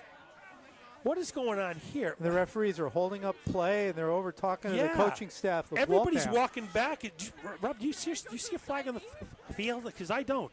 I don't see a flag on the field, but something's going on, and coaching staff of Waltham doesn't like it. See if we can see it here on the replay. Big kick. Huge to the kick. 34-yard line. Discovers what he did. Yeah. There it is, blocking the back right there on the right hand. Great replay job, guys. Great replay job. So the block in the back is they've got a phantom call there with no flag, but that's absolutely what it was. Good sleuth in there. If they don't have their flag, they should throw their hat. So I mean, unless we must not have picked up the flag. Well, how do you miss a yellow? Whatever. Okay. So 1st and 10. That's a big penalty, but it's certainly the right call because you can see. I mean, it was a definite block in the back. I didn't really get the number. So you were right, Scott. They outkicked their coverage. We were talking up the Spy Ponters special teams and punt coverage earlier in the game, and that time it kind of let them down a little bit. But they're not used to a 45-yard punt in the air, and they kind of overran the play. And they got away with one there because that might have been 6. Might have been, and so back into the game fresh is that Daisy and making many people miss, and there he goes off to the outside, 1 man to beat, and a beautiful touchdown saving tackle from behind by Peter Roach on Anthony Davis. This Davis is amazing. Wow, Davis showing some speed that time. Got the ball at the own 38, and it was a foot race, and Roach did a great job catching up to him. Wow. Kind of danced through the hole and that's the best found the back second we've seen level this year. Although getting caught from behind isn't outstanding, but those were superior moves. So 1st and goal, a touchdown, and maybe game-saving tackle. Spy Ponders lead 13 to. I think that's wrong, right, Professor? That's 13-6, right? 13-6. Right. Okay. 13-6. And now going on the left-hand side, zigging and zagging. And he gets finally back to the line of scrimmage, brought down by a host of angry Spy Ponders, led by big number 77, Will Meyer. And so Tim Mazzy, Will Meyer, Charles Gillis has been outstanding. The meat and potatoes up front have just been working hard all year long. Yeah, good job staying with the play that time too, because if the runner escaped, he was gonna do damage. Well, these runners have what you would call escapability. That's for sure. 2nd and 12. They can get a first down to the 2. And this time they sniff it out. The Spy Ponders are all over it. That time it's Leo Maniti to the rescue. Got some help from Tyler Callahan. And the Spy Ponders are stepping up and getting stout. Once again, the Spy Ponders don't call their Mississippis. They charge into the backfield, and they're there before the ball arrives. And Anthony Davis, who's done a lot of damage here tonight, gets swallowed up before he can even say uncle. So Davis looks like the greatest thing since sliced bread one play, and then stale bread the next. So, little pitch, and he's got a man down there. It's a great tip! A great play that time! Who was that? Oh, my gosh. I can't. Hard to see whether that was Nueves or Callahan. That's 16. That is Luis Nieves, and Nieves with a big play of the game so far. So we'll bring up a 4th down, and it'll be 4th and 14. Huge play here in the game. Spy Ponders lead 13-6, 56 seconds left in the 3rd. Your clock says 0, but it's 56 seconds. Crowd going wild. He's got time. A little pitch, and he's going to overthrow it, and it's incomplete. And the Spy Ponders will take over on downs. Pass was intended for Devin Manganelli, and he was there. He was there, and the ball was there. The Spy Ponders did a good job of pushing the play out of bounds. That was a close call as we see the rain coming down, and some excitement there. But the Spy Ponders hold, and they keep the 7-point lead deep in their own territory. Yeah, they were playing what's called outside technique. Excellent job, Professor. That's exactly what they did, which means you're going to push everything to the outside and hopefully use that boundary as an extra defender. That's precisely what they did. So empty set again. See if Bowler just a little pitching to catch, and that time they went on a little bit of a silent count, and Bowler kind of tricked his own player right there, as I believe it was Maniti that kind of stepped out of bounds. But Professor, the rain is really coming down. It's coming down, and it's going to impact the grip on the ball, obviously, but it will also impact the ability of the receivers to see the football. And if you're a defensive player, this is the kind of weather you like. This is where you have fun. And so we got 48 seconds left in the 3rd quarter. We're going to go to Max at the end of the 3rd and ask what he thinks where these running backs for Waltham rank with the backs we've seen this year. A little pitch, and so now that ball's getting a little bit wet, Professor, and you saw it slip out there.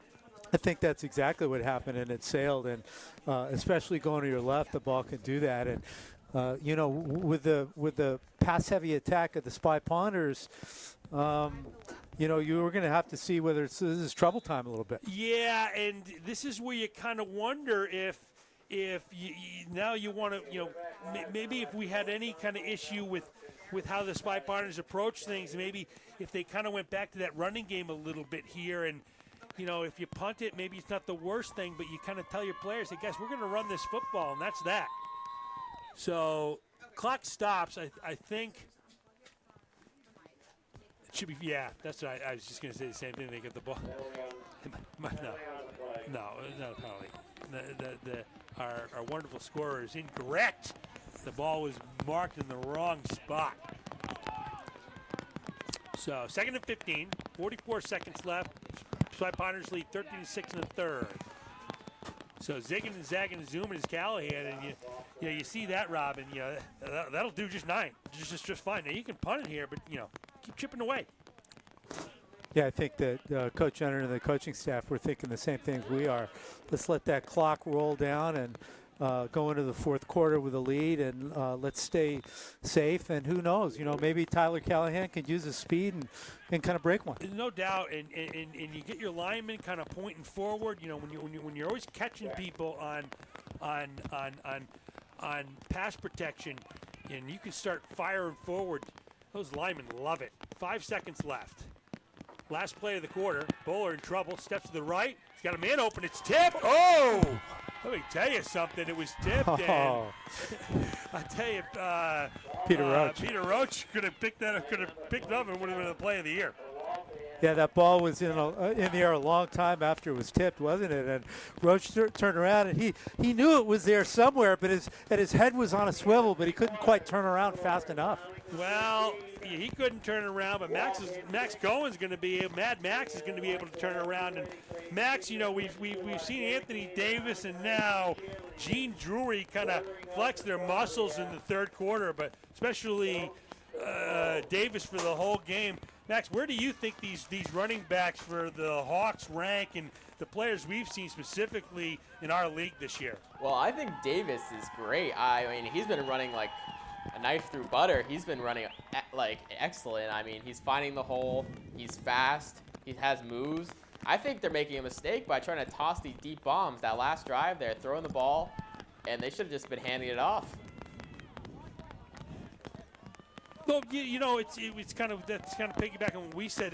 Sometimes these coaches, they're so dialed in to a chess game, and rightly so, that they can sometimes get off of the basics. But Professor, this rain continues to come down, and I can't help but think the team that can run the ball in this fourth quarter, we get the fourth quarter starting now. Spy Ponders lead 13-6. Probably is going to be the team that could come away with a win. And the Spy Ponders will punt the ball away. And last time they punted the ball away, they gave up a touchdown that was called back. We'll see how they handle it this time. And this time, our super sophomore, and that's Ezra Liddy, doesn't get off his best punt of the year. Last time he outkicked his coverage. This was his best punt, but Liddy's been outstanding all year long. Outstanding. He has been, and that one only turned out to be a 10-yard gain for the Spy Ponders. And so the Hawks will get the ball deep in Arlington territory, and with a 7-point ball game, we'll see if they put the ball on the ground as Max predicted and tie this ball game up. Well, we'll see. Would be. I think this is under the category of very precarious 7-point lead. No, I think that fits. So. I don't even know what precarious means. So, 1st and 10 for the Spy Ponders. And there goes that man zigging and zagging and zooming. And they listen to Mac Gowen, and it's Davis right off the bat. Well, and the flip side of that, Scott, obviously, is that everybody in the stadium knows the ball is going to Davis, and the 11 defenders for Arlington Spy Ponders can kind of sell out to Davis. That, in turn, is going to tempt Waltham to do something tricky, and you've been expressing you think that's outthinking themselves. So still a little bit of a chess match. Can't get away from that game of chess here. Oh, it's what makes this sport such a wonderful sport. It's a thinking man's sport. It's a sport about teamwork, desire, effort, and strategy. And you're seeing a lot of it right here. 2 excellent coaches. That's a false start. They don't get it. And out to the outside. This kid can move, zigging, zagging, and zooming, and finally absolutely drilled out of bounds. I'll tell you, these players are going at it tonight. Wow. Yeah, that was Peter Roach coming in from the safety position. Holy cow. Peter Roach runs downhill, and he's not afraid to put his body into the runners. And Davis did a good job using his blockers as he kind of wended his way downfield. And this is danger time if you're the Spy Ponders. And they've given the ball twice to Davis here. They're on the 15. They'll probably continue to just feed Anthony. Well, we'll see. I mentioned they were 2-6 with a back like this for a reason. My guess is that they sometimes make mistakes down here. And zigging and zagging and zooming. And there's your one mistake So Davis, they can't bring Davis down, and now they're handing the ball off to another person, and that's Ali Lumbawa. And Professor, if you can explain that to me, I'm all ears, because I can't explain that to the folks at home. What I can explain to you there is that Leo Maniti got into the backfield again and did a little strut on Lumbawa's back there. He sure did, and so sanity reigns, and back comes Davis, but they won't give it to him. They're going to let the quarterback try to get to the outside, and it's what they've done is they've brought in. So that's what it is. So it's a wildcat. Okay, yeah. So don't be us up here, and especially don't be me. Didn't pick up on that, which is why Lumbawa was carrying the football. My guess would have to be that Mikiri, the sophomore quarterback, must be banged up a little bit because Lumbawa is also a super sophomore. And he's going to go back out of the game. So, maybe that's just a change of pace, partner. It could be a change of pace. And, put one more runner in the ball game and, make the Spy Ponters have to key on somebody other than Davis. So you see there, they're going to hold on that place. That's going to be a big penalty. It'd be a 1st and 20. Rob, when you say, an extra runner with a quarterback runs, like, can you explain that for the folks at home? Because I know they say it on the broadcast, but what do they mean by that? Well, the offense, has an advantage when it can have more players blocking than kind of defenders. And if a quarterback is not a runner, then you essentially have 11 defenders going after 10 runners. And if you put in a runner at quarterback, now you have 11 on 11. It spreads the defense out a little bit, and it makes all the skill position players on the offense a little bit more dangerous. And there you have it, right from the professor's mouth to your ears. So every Saturday and Sunday, you'll hear players say, yeah, you got to count for the quarterback. And everyone's at home saying, what are you talking about, guys? I don't understand what you mean. And the professor knows and take the time to let you know. Outstanding, Professor, but that's couldn't be more true. That's why do I get a bing, bang, boom? Bing, bang, boom for the professor. And that's why having a running quarterback so dangerous. He's got to be accounted for now. And so you have 2nd and 20. And when they stop going away, friend, that's going to be picked up. Oh, that's picked up. Unbelievable. Bing, bang, boom. Beautiful job. Who's that there? That is my man. Mama, there goes that man, Peter Roach. Outstanding job by Peter Roach. Bing, bang, boom. God, quite a game by Peter Roach. He has been flying all over the field. At free safety, making plays at the line of scrimmage, knocking guys out of bounds. And that time, playing in center field, standing his ground, staying back, and coming up with a big interception. And once again, the Waltham Hawks denied at the goal line. Denied at the goal line, and Professor, we both really kind of hit on. We saw Peter Roach fly across and close like that. This is a player that's given everything he's got, and it's no mistake. I find it not surprising at all that he's able to make that big interception here. So 1st and 10, 8:38 left in the ball game. You get a couple of first downs here, and you're going to put a ton of heat on the Hawks. And now zigging and zagging and zooming over the 30 to the 35. Mama, there goes that man, Peter Roach. Wow, and the Spy Ponters are feeding the hot hand, who's Peter Roach, and they try to get their running game going by doing the end around, and I think that's a smart play by Coach Genren. They're not able to get anything out of the one-back formation or the I-back formation, but they need to run the football. So what do? They pull in the end around. That's a perfect way to say it, Professor. And they know they can only use an end around like that 2 or 3 times a game, and they're going to pick their spots, and they pick the perfect spot. So now it's Tyler Callahan, and everything loosens up now as he gets close to going out of bounds, but I don't think he did. Hopefully they run that clock, and they do, as we come under 8 minutes. And that's the thing about the game of football that people don't really realize. Professor, you get a couple of first downs. That's 5 or 6 minutes off the clock. That is, and the clock is very much a factor. That's huge. And the rain it picks up in intensity, and the impact of the rain is cumulative because it starts to soak into the field, makes it a little bit more slippery for everybody. And if the Ponters can run the football here, that'll be a big advantage. So 2nd and 2. What a down. They love this down. They love this down. Callahan turns it up.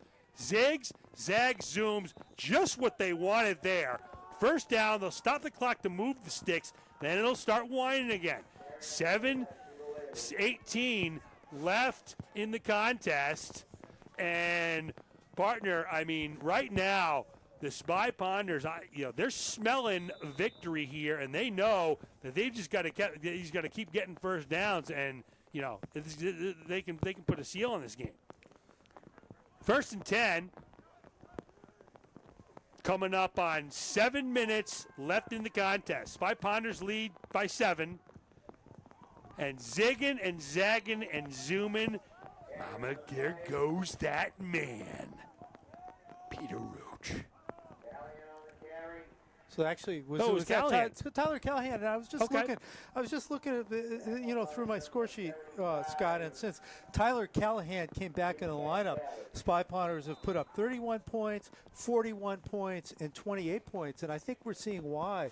Once again, when you add a player of his dynamism back into the fold, the complexion of this offense just changes. And what are we seeing time and time again? Second and short, second and short, second and short. You throw second and shorts on teams at high school level, you're going to have a ton of success. Period. End of story. Clock rolls, coming up on 6:10 left in the contest. Bowler taking some time, and they let the clock roll down, and then Coach Gendron calls a timeout and is going to call Bowler over, and we can get a close-up of Coach Gendron and Bowler. And Rob, it's kind of a special relationship when you have a senior 3-year captain that's also a quarterback. And that trust and communication with the coach really picks up. And Bowler knew exactly what Coach Gendron was trying to do at that juncture, and it's a luxury for both of them to be able to have worked together for so long. Yeah, they make each other better at this point. And now Bo's going to take it himself. Zigzag, zooms, powers his way to a first down. That'll stop the clock at 6:02, and they'll restart it. And now you got to think, where's it going to come from? It's going to be Callahan around the end. It's going to be Roach around the end, or it's going to be Bowler up the middle. I'd be real surprised if they threw the ball again. Well, and this is the part of the ball game where if you're Waltham, you start feeling a little bit desperate, and you start hawking the ball and trying to rip the ball out of guys' hands and forcing that turnover. So if you're the Spy Ponders, especially in this rain, you got to hold on to that football. Well, they got 4 timeouts left. Clock rolls coming up on 5:30 left in the contest. Spy Ponders lead 13-6. The rain pelts down. Bowler makes a couple people miss. He zigs and zags and zooms, and there he goes. Adam Bowler down the right-hand side. Finally knocked out of bounds, and Adam Bowler just keeps pouring it on, just like the rain. Absolutely. 24-yard run by Bowler, and that time Waltham brought their 2 outside linebackers into the play, which means Waltham's stacked up at the line of scrimmage, and when Bowler beat them into the second level, he had a lot of room to run. Tremendous zone blocking up front for the Spy Ponders. They picked up the stunt. The I believe it was a tackle came across to pick that up and knock somebody on their keister. So 1st and 10. Look at that rain coming down. Good tight shot by our crew, and field is getting drenched. Players are getting drenched. But Max Cohen is dry. 1st and 10 for the Spy Ponders. Bowler's taking his time now. I mean, this is a veteran quarterback, folks. I mean, he knows to take his time. Now they give it to Roach. Tries to get on the other side. He's going to very smart move. He just kind of sits down. Rob, even though he lost a couple yards there, that's a veteran play right there. Well, the exchange there was a little bit scary. The timing wasn't perfect as Roach came through to get the ball, and we almost had a little bit of a fumble. Yeah, anytime you're making an unorthodox exchange, with this kind of weather, it makes you hold your breath, but you understand why they're doing it. They need to get certain players to certain spots on the field where they think they have an advantage. That's the only way they can do it. So Waltham will take a timeout, and the clock will stop with 4:48 left in the contest. So that Waltham is putting their stand up right now. They can burn probably 2 more timeouts, get them down to 2. Well, there's plenty of time left in the ballgame. I mean, there's 4:48. Well, there's 2 possessions. I mean, I don't know what are we calling timeout for? Yeah, I mean, holy cow! Exactly. And if you're the Spy Punters at this point, you could win this ball game or lose this ball game, and you are very close still to both of those outcomes. Great point. That's a tremendous point.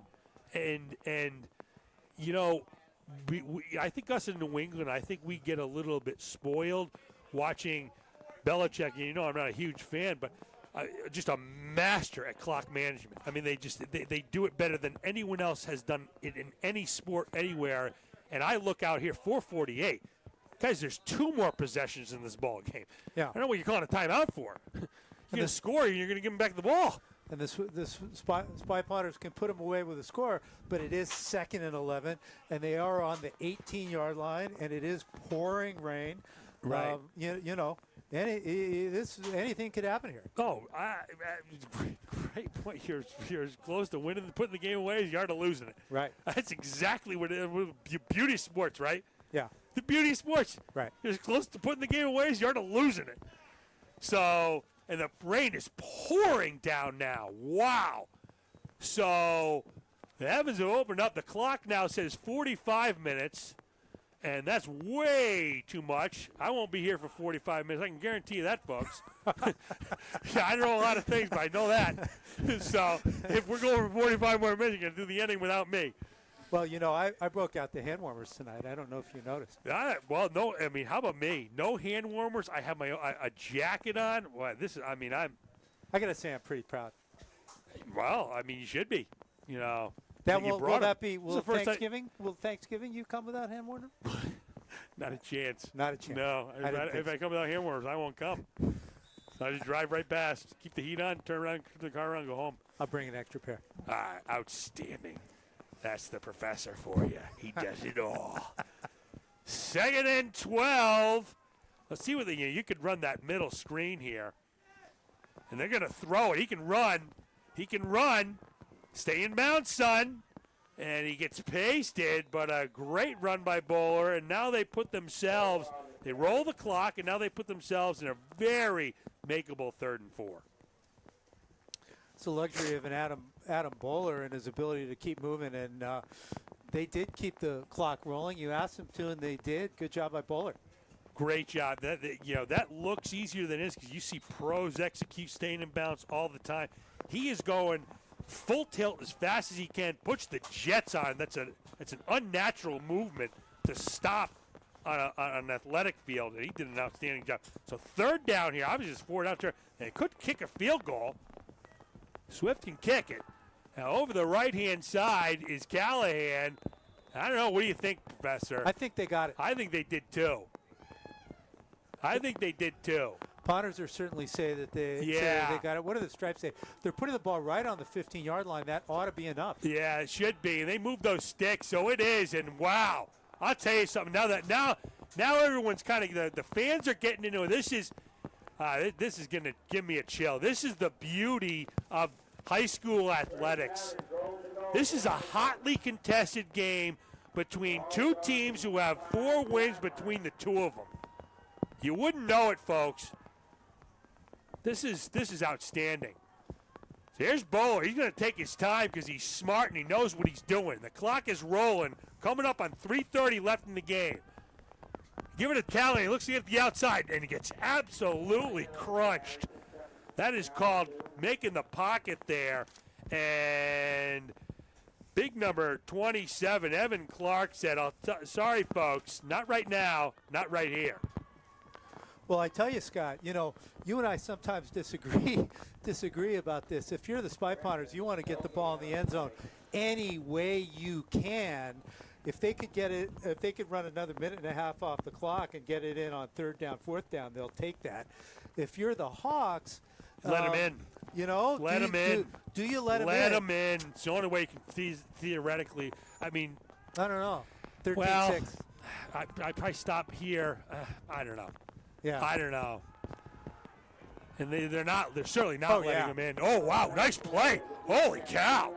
Wow.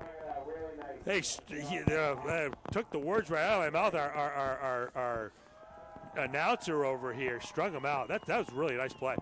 That was They that stopped was the clock, so that's a double whammy there. when Pazia got the ball, it looked like he was going to be able to kind of dart into the end zone. He had some room to run, and good to see Joey Pazia getting in the action. And the Hawks closed real fast. They closed really fast. They did exactly what our announcer said. He strung him out, which means he just gave him no room to cut back. He said, I'm going to push you out, and then eventually wait for help. And help didn't come, but he made his own help. So here's Callahan back in the ball game. Clock stopped at 2:35. And now Bowler's going to try to go up over the top. He sails. No signal yet. They're waiting. Wow. They're not going to give it to him. No, they're not. And he took a thud. I'll tell you, nobody really caught him. I think he was expecting to get hit, and he really didn't. Well, and he went over the top, and he put that. See if we get a replay of that. He put that football high in the air, and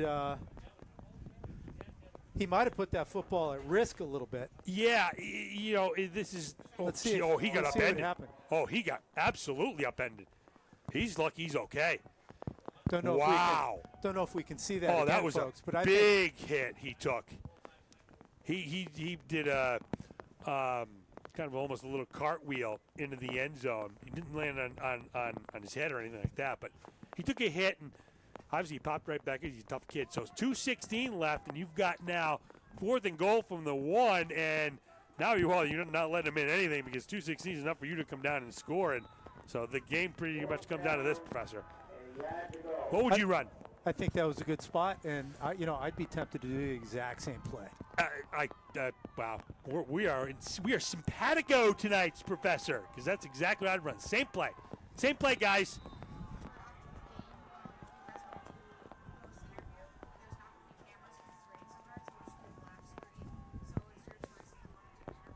There he goes, up and over the top. He flips in, and there's signal. Bing, bing, boom. Adam Bowler. Huge play by the Spy Ponders, and they celebrate, and well they should. Hawks extend them all the way to 4th down, and Adam Bowler doing it again, just as he did on 3rd down, puts the team on his shoulders and puts it into pay dirt and probably puts the game away. Puts them up by 2 scores. Right now it's 19-6. There you go. Wow. And he goes up. Oh, Rob, that's really exactly what happened last time. Callahan puts his hands up, and over the top goes Bowler. Outstanding. And what can you say about the effort and the execution in the pouring rain? And that time Bowler went over the top, and he kind of rolled over the top. The first time he got knocked back, this time he rolls over the top, and it kind of makes you want to tuck in your shirt. Yeah, I mean, it'll take you by surprise. It'll take you by surprise to play like that. Didn't take us by surprise. Our shirts are tucked in. We were paying attention. We even called the play, right? So we know what's going on. Right. Anyway, 2:10 left in the ball game, and so this is meaningful, partner, only because if you're gonna kick the extra point, you want to make sure that they need 14 to tie. So Sam Swift will try the extra point. Right, if this gets blocked in return, that's 2 points for the Hawks. I mean, doesn't matter. This is desperation time, yeah. So they're going to fake it, but they're really just trying to make sure they don't go 2 the other way. So he really should have thrown that out of bounds, folks. But even an outstanding, tough, intelligent, hard-working, super sensational player like Peter Roach makes a mistake every now and again, but it was harmless as it falls out of play. And so 19-6, 2:10. Waltham hasn't shown the ability to really pass the ball. They've got. It would appear they've got I think they're out of timeouts. they've got to throw the ball, no? Yeah, I mean, the first thing they'd like to do is they'd like to return this ball for the touchdown. I mean, we're to that part of the game there where you got to be desperate. You got to think of very unlikely things happening, but that's their one chance. Well, and I respond. I'm onside kicking this, 100%. You're just squibbing it or onside? I'm onside. I want to get the ball back. I want to end this now. Yeah. You know. So it's the traditional squibber, and that's a live ball. They're going to have to fall on it, but they pick it up and try to do something with it. Zigging and zagging and zooming. That time is Gene Drury. But, Professor Shear, so at 2:05, do you try one running play? I mean, that's been your kind of bread and butter. You're going to say maybe, hey, let's try to get one break. No? Maybe? I don't know. It's a tough spot, right? Tough spot. I mean, I'm not sure it matters. I'm excited about this potential rivalry, though. This is, you say, going to be the Thanksgiving game, not this year, but next year. Yes. So let's give full disclosure of what we know, right? We didn't know. We knew coming in that there had been lots of talk that this was going to be the last Arlington Catholic Arlington High Thanksgiving Day game.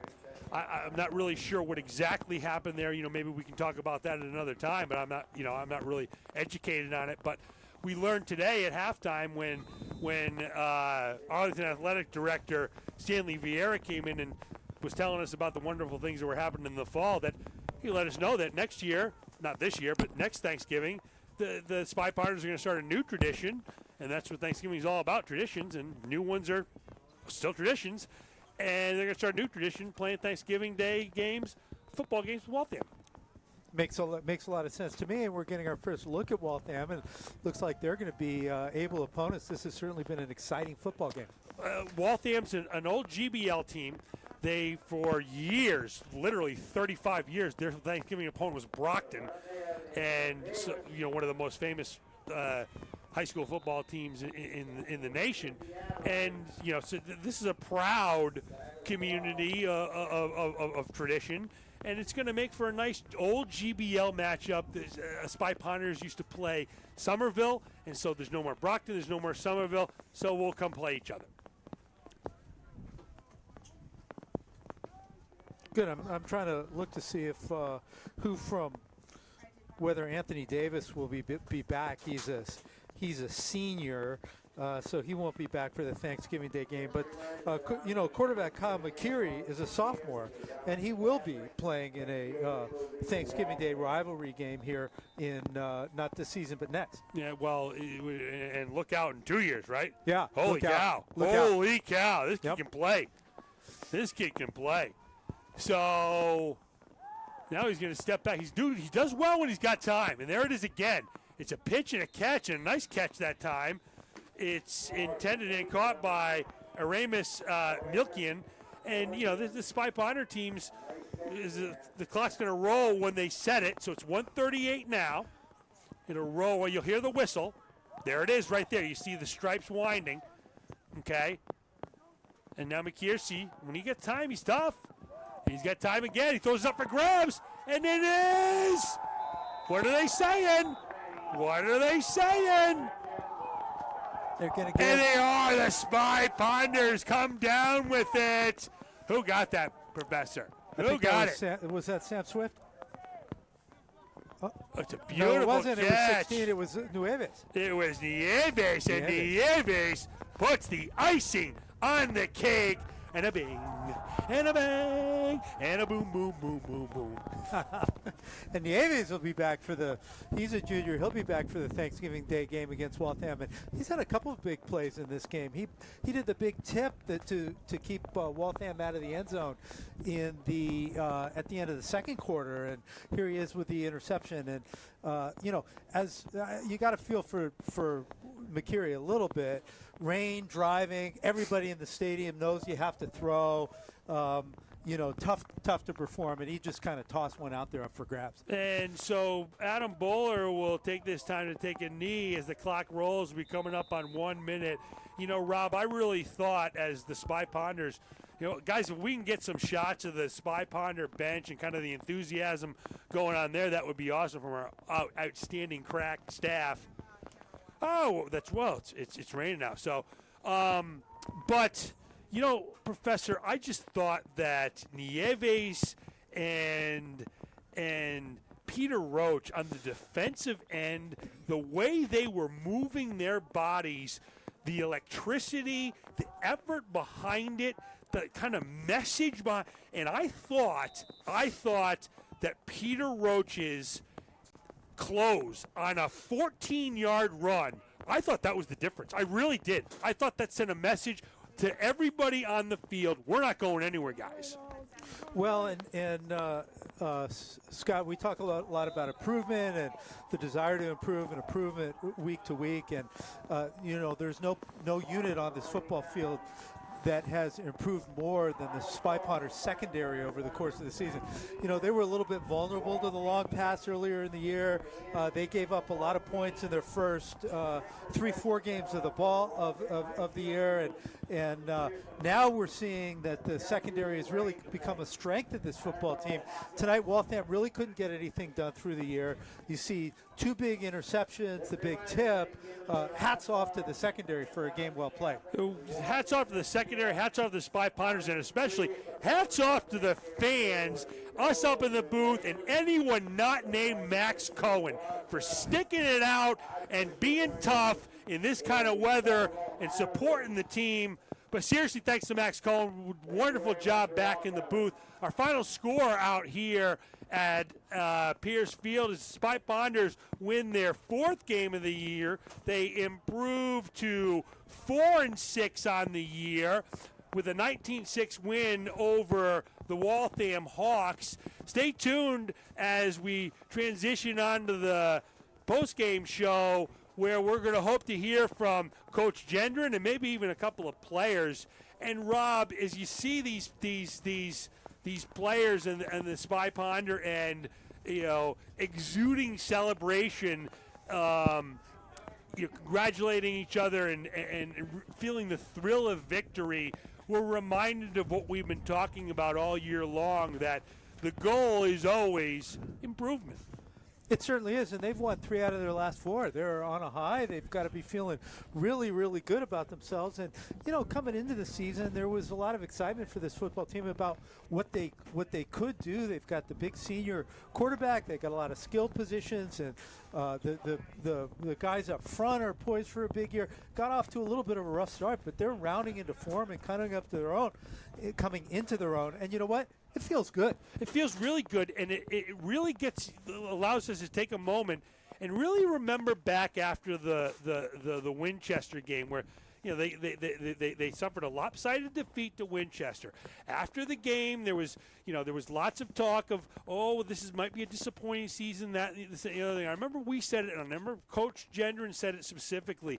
He said, you never take a season, a snapshot, and go from there. You're always looking ahead, trying to get better. And he said the other thing he said it all year long. You're never as good as you are when you're down, and you're never as bad as you're never good as you are when you're way up. And you're never as bad as you are when you're way down. And that's kind of the perspective here that it appears that they've taken. Look at this! Wow! Look at that! Oh my God! That is reset 4-6. Are you kidding me? Don't tell them that. Yeah, well, three out of their last 4, they're super excited about it. And the other thing I think we're seeing here, Scott, is a healthier football team. And I don't think it's Tyler Callahan and Skylar Mills, to be fair.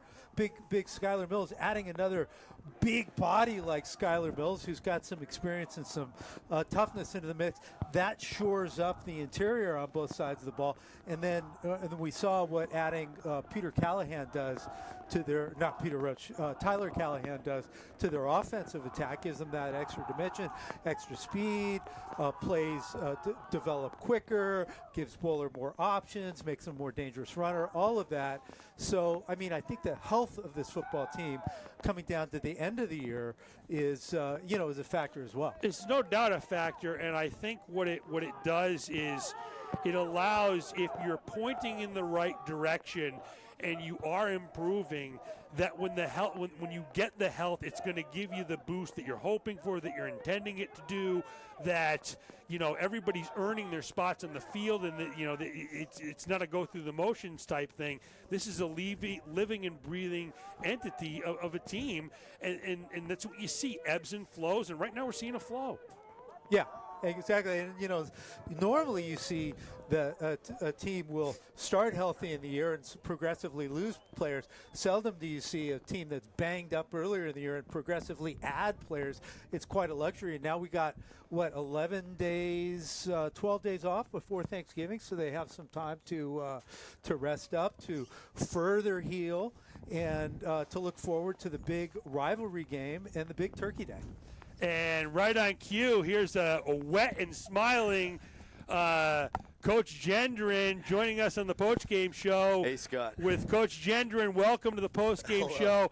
And, Coach, it was a long time coming, but finally the home crowd and the crowd in TV land got to see the fruits of all your labor. Yeah, man, we talked about it with the kids, a year since they won on this field.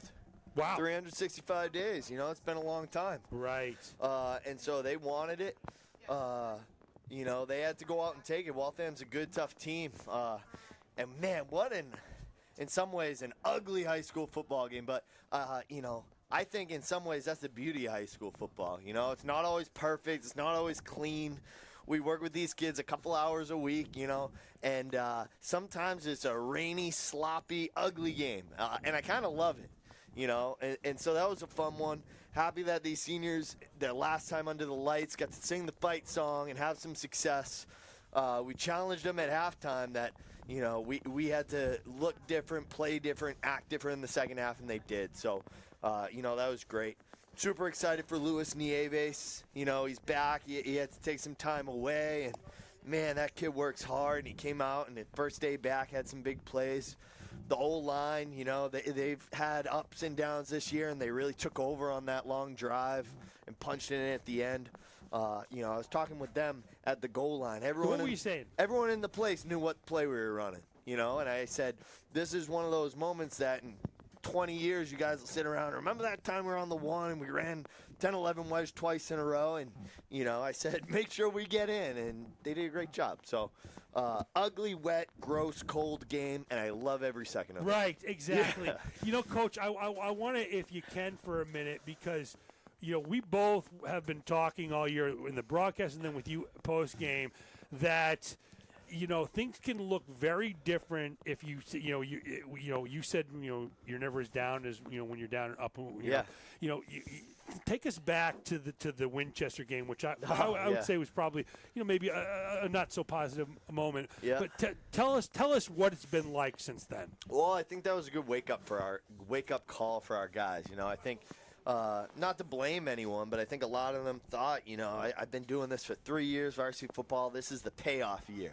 And it just goes to show how difficult it is to win high school football games, especially in the Middlesex League. Winchester's a good team, but, I don't know if they're as good as they whooped us that night. So they were that night, not taking anything away from Winchester, but I think our guys really woke up. And you saw them battle Division I, Division II playoff teams through that middle stretch of the season. If we happen to be in an easier conference, like the win-loss looks so different. So I don't think the guys gave up. They're still working as hard as they can. Nothing is totally on the line in games like these, but they come out and work so hard all week and then Friday night. I don't mean to say nothing's on the line. This is the kind of the preview to the Thanksgiving Classic to come. And so we were, both schools and both staffs were excited to have our current seniors get a little taste of the new Thanksgiving tradition to come. Absolutely. And, we were talking up here, you guys seem to play this year specifically. Your teams are always hard-hitting teams, but this year the games have a chippiness, a competitiveness, a hard-hitting edge. It's a little bit different, harder than other seasons. You seeing that too? Yeah. I mean, and I think that's a credit to the kids. These are hard-nosed kids these days. Not a lot of parents are letting their kids play football, and some kids don't want to play football. And we coach them tough, and we demand, excellence. And those are some things that aren't happening in all sports or in all classrooms. So I mean, the expectations are high around here. Practice is intense. People are fired up at practice, and so when you notice that from mile up high in the sky, I take that as a compliment to the kids that they're really learning to be tough, physically tough, mentally, have high expectations for themselves, because that's what we preach all week long. Yeah, you do, and Professor, we usually talk about this on Thanksgiving when you're out there competing. We think the biggest value that football teaches more than anything else is when you get knocked down, get up. Yeah. Almost every play, that's what happens. People get knocked down, and you get up, and it becomes a metaphor for life. If you get knocked down, you physically get up, but if you're knocked down other ways, you get up and you help people do it. Absolutely, and that's actually what we talked about down there, because football is just like that. If you let up for one play, the game of football finds you on that play and punishes you for it, and I think to some degree life's like that. But at the same time in football, when you work hard over and over and over again, eventually payday comes, whatever that looks like. And so we take these little moments to try to connect it for these guys, and hopefully it does. Absolutely. So, Coach, I want to thank you so much for spending the time with us, and you got a couple weeks to prepare for the Thanksgiving Day game, the last one with Arlington Catholic. Yep. What are you looking for there? Oh, it's an exciting game. I hope there's a ton of alumni. That's an awesome tradition. It's a shame that it's ending. There's a decade's worth of kids who have played in that game who will be there. It's awesome, I think, for both schools to be able to walk to the game, and it's really hard to believe that they no longer want to do it. But we'll try to frame everything positive and have a fun time and celebrate the seniors on both teams. And there's a lot of traditions happening around that time of year, both within the program and with people's families. So it's an exciting time, no matter what the wins and loss records are. That's what makes Massachusetts football special. 100%, and I like the positive view. We're gonna be positive on Sunday, then we're gonna move on to our next positive thing. Yeah, it's the way you do it, Coach, and I love it. So, thanks again for being with us. Hope you'll stop by on Thanksgiving. Maybe bring a player or two. Yes, we could do for that. sure. A couple seniors. Yeah, we'll bring them I haven't on talked to Bowler yet this year. Yeah, we'll get him up here. I'm up there throwing the verbal bouquets to him. So yeah, I want to maybe catch one. All right, so Coach, thanks a lot, and we'll talk to you at Thanksgiving. Thank you. Great. Bye. So we're gonna get the professor back on, and so, Professor, and thanks a lot to Coach Gendron, and let's just wrap it up real quick here. Coach Gendron, it's just this is kind of who he is and what their program is. No question about it, and I hadn't realized it had been a year since their last win on this I field. didn't either. Our crack researching staff of nobody and not even us got that. But seriously, I didn't know. But right. When he said it, I'm like, oh, wow, that's right. That's right. Right? That's right. So this was actually doubly sweet. Big Huge win and just a great game, and now we look forward to a great finish to the season. 100%. You see players getting after the last two plays. You see, they string a run out and then, two plays over the top. It's a hotly contested game. So, we're going to move on to our players of the game.